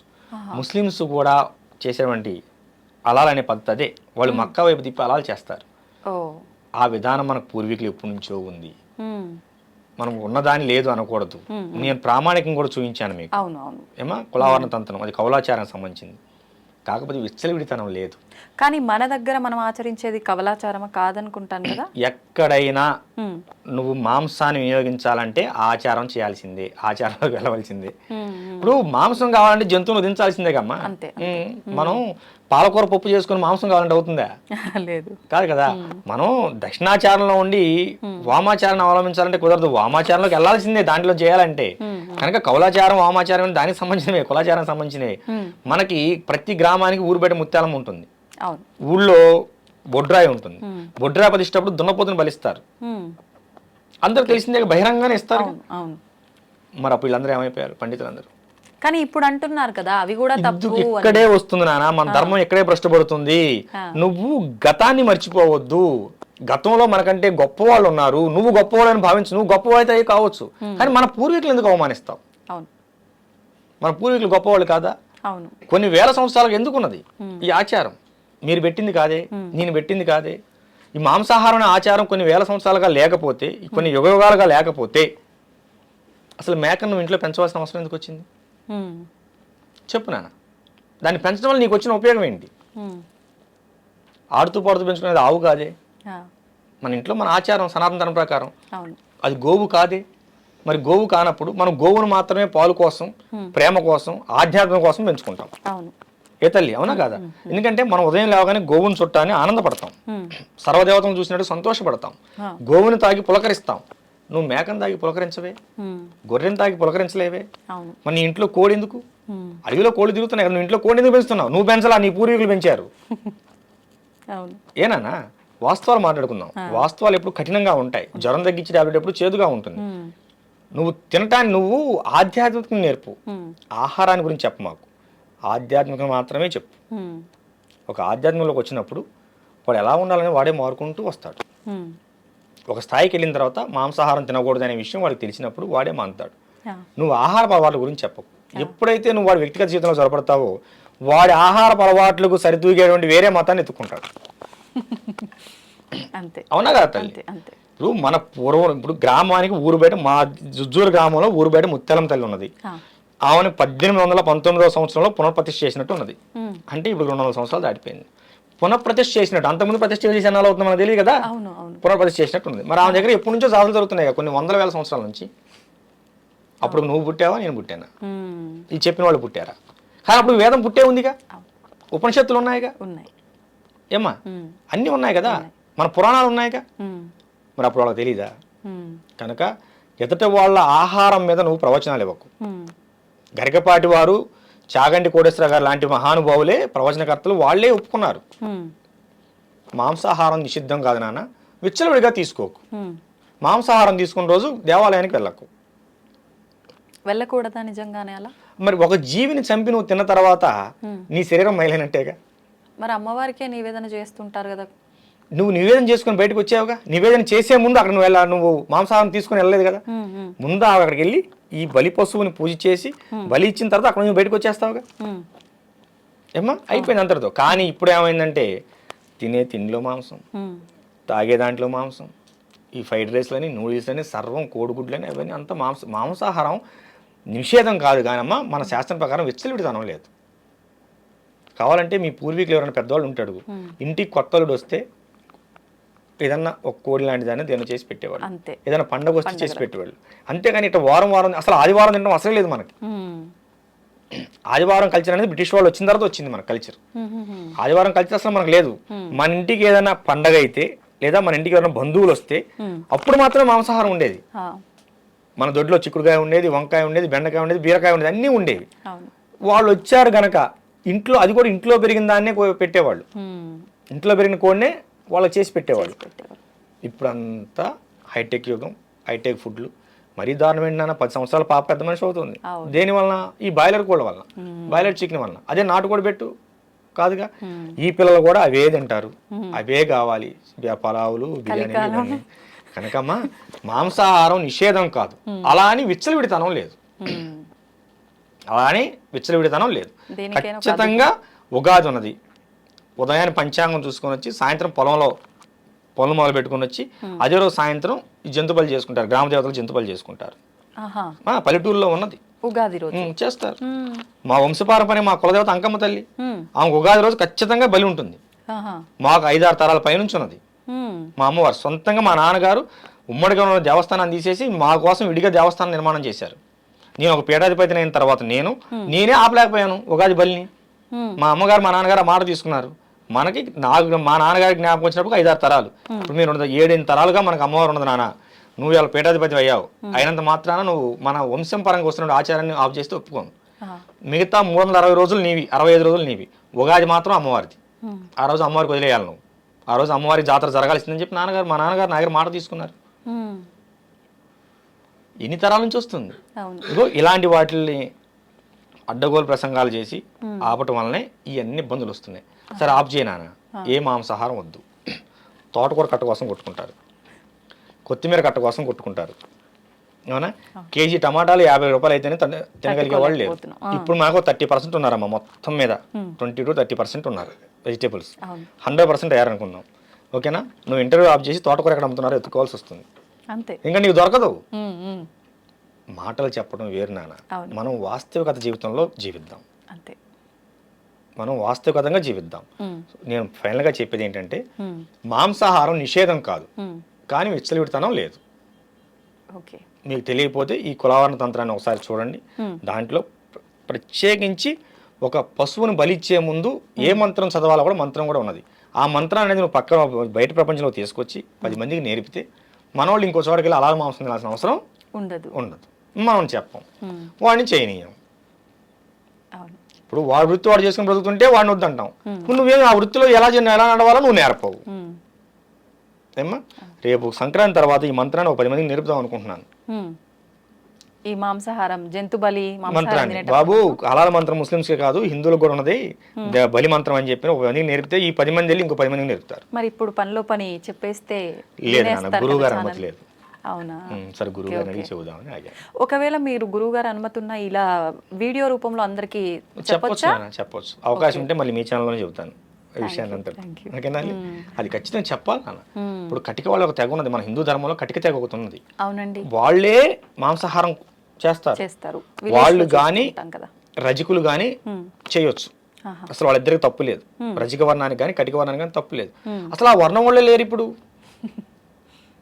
ఏమైపోయారంటారు? వర్ణాలన్నీ మాయమైపోయినాయి అమ్మా, మనమే మాయం చేసుకుంటున్నాం. నువ్వు వెళ్ళి ఎక్కడో తెచ్చుకుంటున్నావు, వీడి కొట్లో కొనవు, వీడి ఎండలో ఏగలు తోలుకుంటాడు, వీడికి భార్యాపిల్లలు ఉంటాడు కదా, వీడు వాడి కింద కూలికి వెళ్తున్నాడు. మన ధర్మాన్ని మనం బతికించే ప్రయత్నం చేయాలి. అవును, ఈ తిండి మీద బట్టల మీద పక్కన పెట్టు. మన ధర్మంలో ఎవడన్నా వెనకబడిపోతున్నాడంటే ఒక వర్ణం వాళ్ళు ఎందుకు వెనకబడిపోతున్నారు దాని మీద దృష్టి పెట్టండి. దేవాలయ మాన్యాలు మొత్తం అమ్ముకున్నారు. ఇవాళ వచ్చి సేవ చేయమంటే ఎవడో ఎలా చేస్తాడు? ఇప్పుడు మా నాన్నగారు అమ్ముకున్నారమ్మా, మా దేవాలయం భూమి ఉందనుకుందాం, మాన్యం 4 ఎకరాలు మా నాన్నగారు అమ్ముకున్నారు. నన్ను వచ్చి దేవాలయం సేకరి చేయమని ఎందుకు చేస్తాను? నాకు హక్కు లేనప్పుడు బాధ్యత లేదు కదా. అదే కదా, నేను నా హక్కును కోల్పోయాను. నాకున్న దేవాలయం సంబంధించిన ఆస్తి మీద హక్కు నేను కోల్పోయినప్పుడు నాకు దేవాలయం బాధ్యత ఎందుకు ఉంటుంది? ఇది రాజకీయ కోణంలో జరిగిన కుట్రమా. రేపు హైందవ శంకరంలో అదే చేస్తున్నాం.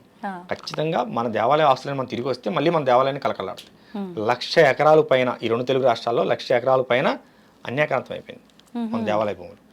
లెక్క ప్రకారం 1,40,000 చిల్లరమ్మ, 1,40,000 ఎకరాలు అన్యాక్రాంతం అయిపోయింది. అది తల్లి.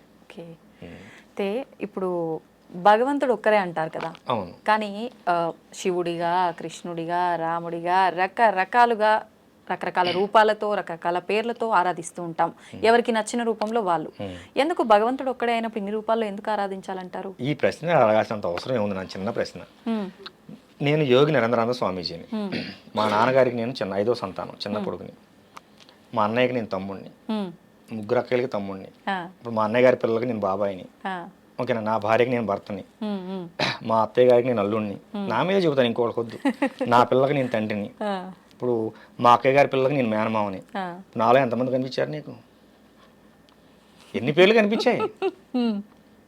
ఒక సామాన్యమైన నాకే ఇన్ని బంధాలు, ఇన్ని పేర్లు ఉన్నప్పుడు భగవంతుడు ఉంటే తప్పేంటి? మరి భగవంతుడు ఒక్కడే అని చెప్పడం ఎందుకు? నేను ఒక్కనేగా. మీరు ఒక్కరే, మీ పక్కన ఉన్న వాళ్ళందరికీ మీరు ఒక వరసతో అలా ఒక బంధం ముడిపడి ఉంది. అవును, అంతేగాని ఇప్పుడు భగవంతుడు కూడా అంతే. ఇప్పుడు నేను చూసే కోణంలో నాకు శివుడు, నువ్వు చూసే కోణంలో నీకు విష్ణుమూర్తి, ఓకేనా? ఇంకోళ్ళు చూసే కోణంలో లక్ష్మీదేవి. ఇప్పుడు కాళికాదేవి ఎన్ని అవతారాలు ఉన్నాయి? పార్వతీదేవి. ఏదైనా పార్వతి నుంచి వచ్చిన అంశే, ఓకేనా? పార్వతీదేవి ఒక్కరే. సుమ్ముని సంపాదించినప్పుడు దుర్గగా వచ్చింది, రక్తబీజం సంపాదించినప్పుడు కాళిగా వచ్చింది, ఏమ్మా? పరివారాన్ని కాపాడగా వచ్చినప్పుడు వారాహిగా వచ్చింది, శాంతమూర్తిగా ఉన్నప్పుడు లలితగా వచ్చింది. సందర్భాన్ని బట్టి భగవంతుడు తన రూపాన్ని వ్యక్తపరిచాడు. ఇప్పుడు ఇక్కడ కరెంట్ ఒకటే, బయట నుంచి వచ్చిన కరెంట్ ఒకటే. వెలుతురు కావాలన్నప్పుడు లైట్లోకి వెళ్ళింది, ఏసీ చల్లదనం కావాలన్నప్పుడు ఏసీలోకి వెళ్ళింది. అంటే ఏసీలోంచి కరెంట్ ఈ విధంగా వ్యక్తపడుతుంది. అంటే మనం ఏ విధంగా కావాలనుకుంటే భగవంతుడు ఆ రూపంలో నీకు దర్శనం ఇస్తున్నాడు. అదే మన ధర్మం యొక్క గొప్పతనం. నేను ఈ పేరుతోనే ఉంటాను, నన్ను ఇలాగే ఆదరించాలి, నన్ను ఇలాగే కొలవాలి, ఈ పేరుతో కొలవకపోతే మిమ్మల్ని చంపేస్తాను, అది ఈ పేరుతో కొలవాలని చంపేయండి అని మన ధర్మంలో ఎక్కడా లేదు. నువ్వు మొక్కలో చూసినా, రాయిలో చూసినా, రత్నంలో చూసినా, శిలపై చూసినా, నువ్వు ఏ దృష్టితో చూస్తావో నిన్ను ఆ దృష్టితోనే అనుగ్రహిస్తానని చెప్పాడు స్వామివారు భగవద్గీతలో, శ్రీకృష్ణ వారు. నువ్వు ఏ ఏ దృక్పథంతో ఏ ఏ విధంగా నువ్వు దర్శించుకుంటావో నిన్ను ఆయా విధంగానే నిన్ను అనుసరిస్తాను, అనుగ్రహిస్తాను అన్నాడు. ఇక్కడ ఇంకో విషయం, బట్టి అనుగ్రహించడం కాదు, అనుసరిస్తాను అంటే నిన్ను నేను ఫాలో అవుతాను, నిన్ను అనుగ్రహిస్తాను. నిన్ను ఎల్లవేళ ఎప్పుడు కూడా నా నామస్మరణ నువ్వు ఏ రూపంలో కొలిచినా నిన్ను నేను కాపాడుతూ ఉంటాను, ఆఖరిగా నీకు ముక్తినిస్తాను అని చెప్పాడు. కనుక ఇక్కడ కరెంట్ ఒకటే. నువ్వు వంటగదిలోకి వెళ్ళినప్పుడు మిక్సీ తిరగాలి, ఉపయోగించే విధానాలు వేరు. ఇప్పుడు శ్మశానకాళి త్రైలింగేశ్వరుడు అమ్మవారి సాధన చేసి గొప్ప యోగిగా మాలాంటి వాళ్ళందరికీ ఆదర్శంగా మిగిలిపోయాడు. అదే శ్మశానకాన్ని సాధన చేసి కొంతమంది క్షుద్రప్రయోగాలు చేసి జనాన్ని చంపేస్తున్నారు. ఉపయోగించే విధానం ఒకటే ఏమ్మా, ఉపయోగించే విధానం తెలుసుకోవాలి. సాధన ఒకటే, ఉపయోగించే విధానం వేరు.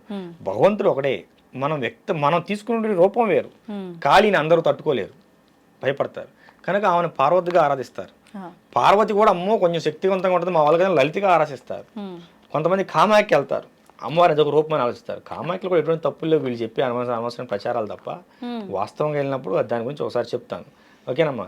అలా ఉంటుంది, ఇలా ఉంటుంది, అవి పెడతారు, ఇవి పెడతారు, ఏమీ పెట్టరు, అంతా వైదికమే, అంతా వైదికమే. ఇప్పుడు ఈ కౌలాచారంలో చేయాలనుకున్న వాళ్ళైనా చేసుకుంటారు, తప్పులేదు. ఎందుకంటే అసలు మన ధర్మాన్ని కాపాడింది కౌలాచారమే. నీకు ఆ విషయం తెలుసా?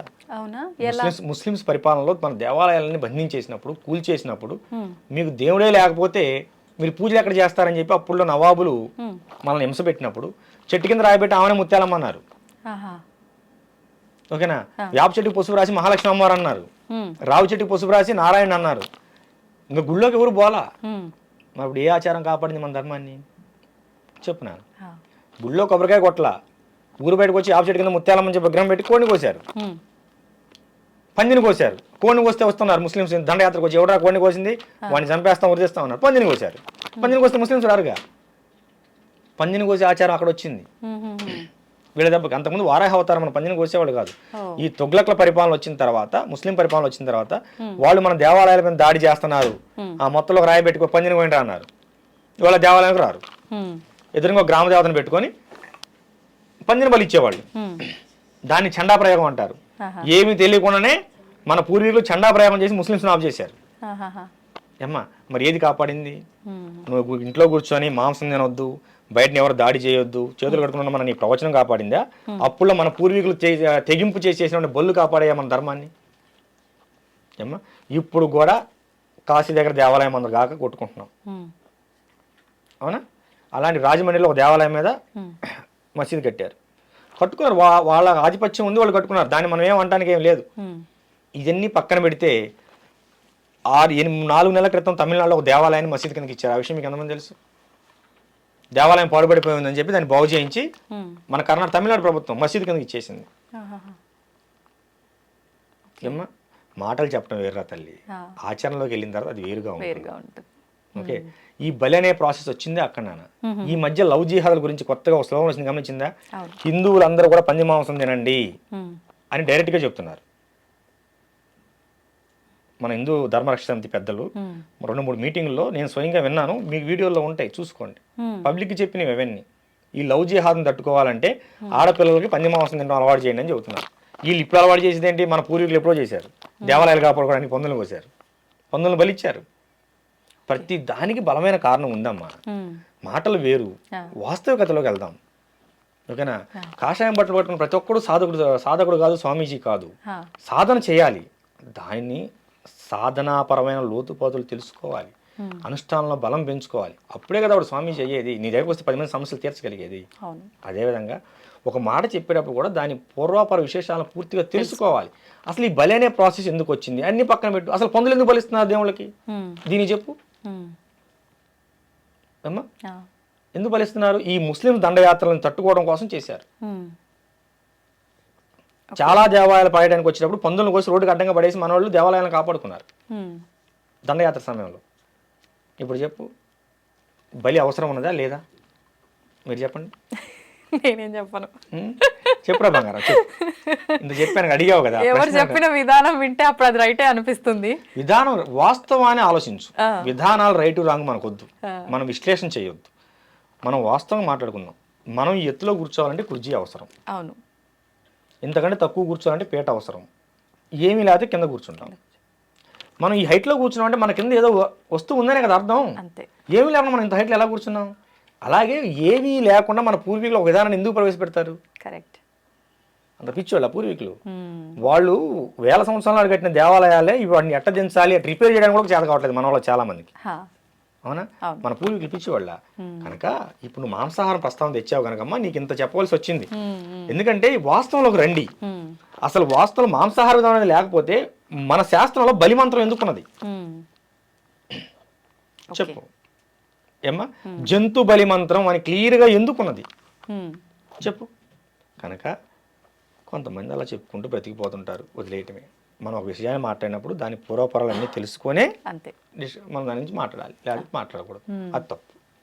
మొదటిసారి మీరు ఇంటర్వ్యూ ఇచ్చారని చెప్పి విన్నాను. అది కూడా మా ఛానల్లోనే ఫస్ట్ ఇంటర్వ్యూ నేను చేయడం నిజంగా చాలా సంతోషంగా ఉంది. మన ప్రేక్షకుల కోసం ఏదైనా ఒక మంచి విషయాన్ని, అది మన సనాతన ధర్మం గురించే కావచ్చు, ఏదైనా గొప్ప విషయం చెప్పాలి అని అంటే ఏం చెప్తారు? మన సనాతన ధర్మంలో తల్లి ప్రతి విషయం కూడా గొప్ప విషయమే. మన ఋషి సంప్రదాయం, మహర్షి సంప్రదాయం, మన సంప్రదాయాలు ప్రతిది కూడా చాలా గొప్పదే. మీకు విషయం తెలుసా? ఇతర దేశాల్లో ఆవు పిడకలని ఆన్లైన్లో పెట్టి అమ్ముకుంటున్నారు, కొబ్బరి చెప్పలను అమ్ముకుంటున్నారు, వేప పొలాలను అమ్ముకుంటున్నారు, గంజిని అమ్ముకుంటున్నారు, బియ్యం అన్నం కాసినట్టు గంజిని అమ్ముకుంటున్నారు. మన వాళ్ళు అవన్నీ మోటి అని చెప్పి ఎవడో తీసుకొచ్చినాయని ఆ పిజ్జాలు బగ్గర్లు తిని క్యాన్సర్ పేషెంట్లు అవుతున్నారు. ఇది గమనించాలి. ఇప్పుడు రేపు 5వ తారీఖున మన విజయవాడ దగ్గర హైందవ శంకారామం జరుగుతుంది. హైందవ శంకారామం ముఖ్య ఉద్దేశం ఏంటి? మన దేవాలయాలు మన హక్కు. ఇప్పుడు మన దేవాలయాలు మన హక్కు. లంకలో సీతమ్మ గారు కనుక రావణాసుడు చెరలో ఎలా అయితే ఉన్నదో అలా మన దేవాలయాలు రాజకీయ నాయకుల కబంధస్థాల్లో ఉన్నాయి. వాళ్ళకి ఏటీఎం సెంటర్ లాగా మారిపోయాయి. మన ధర్మం, మనకి వేల కోట్ల రూపాయల ఆదాయం వచ్చే మన దేవాలయాలు ఉండగా మన పిల్లలు క్రిస్టియన్ కాన్వెంట్ స్కూల్లో చదువుతున్నారు. అది మన దౌర్భాగ్యం. ఇప్పుడు తిరుమల తిరుపతి దేవస్థానం అనేది మన కంట్రోల్లో ఉంటే తేలిగ్గా ఒక 100 నుంచి 1000 విద్యాలయాలు కట్టి మన పిల్లలకు మనం ఉచితంగా హై లెవెల్లో హై క్వాలిటీ ఎడ్యుకేషన్ అందించవచ్చు. తిరుమల కావచ్చు, శ్రీకాళహస్తి కావచ్చు, శ్రీశైలం కావచ్చు, విజయవాడ కావచ్చు, ఏమ్మా ఇలా ఎన్ని దేవాలయాలు, కాణిపాకం కావచ్చు, మన అన్నీ కూడాను మనకి కామధేనువులమ్మ మన దేవాలయాలు. మన భక్తులు పిచ్చోళ్ళు. ఎన్నిసార్లు చెప్పినా వినరు. హుండీల్లో కానుకలు వేయొద్దు నానా అని ఎన్నిసార్లు చెప్తామో వినరు. మన దేవాలయాలు మొత్తం వాళ్ళకి ఏటీఎం సెంటర్లు అయ్యాయి. మన దేవాలయాలు మనం నడుపుకోలేమా చెప్పండి? మన ఎన్ని దేవాలయాలు మనం పాడుపడిపోయి ఉన్నాయి ధూపదీప నైవేద్యాలు లేక. మన దేవాలయాలు సొమ్ము తీసుకెళ్ళి వాళ్ళు వ్యక్తిగత కార్యక్రమాలకి ఇతరత్ర మత ధార్మిక కార్యక్రమాలు వాడుకుంటున్నారు తప్ప మన ధర్మాన్ని భ్రష్టు పట్టిస్తున్నారు. కనుక మన దేవాలయం మనకు కావాలి, మన దేవాలయం మన హక్కు. ప్రతి ఒక్కళ్ళు కూడా దీనికోసం అందరూ కదిలి రండి. ఈ యొక్క హైందవ శంకారామ సభని విజయవంతం చేయండి. ఇది మన హక్కుగా భావించండి. ఇది మాకు స్వామీజీగా, ఒక సర్వజ్ఞపీఠ పీఠాధిపతిగా, ఒక యోగి నరేంద్రానంద స్వామీజీగా నేను మీకు ఇస్తున్నటువంటి పిలుపు. ఈ పిలుపుకి అందరూ స్పందించండి. వాళ్ళు 10 లక్షలు అంటున్నారు, మనం 10 లక్షలకు మించి వెళ్ళి మన యొక్క శంకారామ సభను విజయవంతం చేసుకొని మన సనాతన ట్రస్టు బోర్డును మనం సాధించుకుందాం. శ్రీమాత్రే నమః. జయ అఖిలాండేశ్వరి. శ్రీ గురుభ్యో నమః. జై గురుదేవ. శుభం. ధన్యవాదాలు స్వామి. శుభం తల్లి.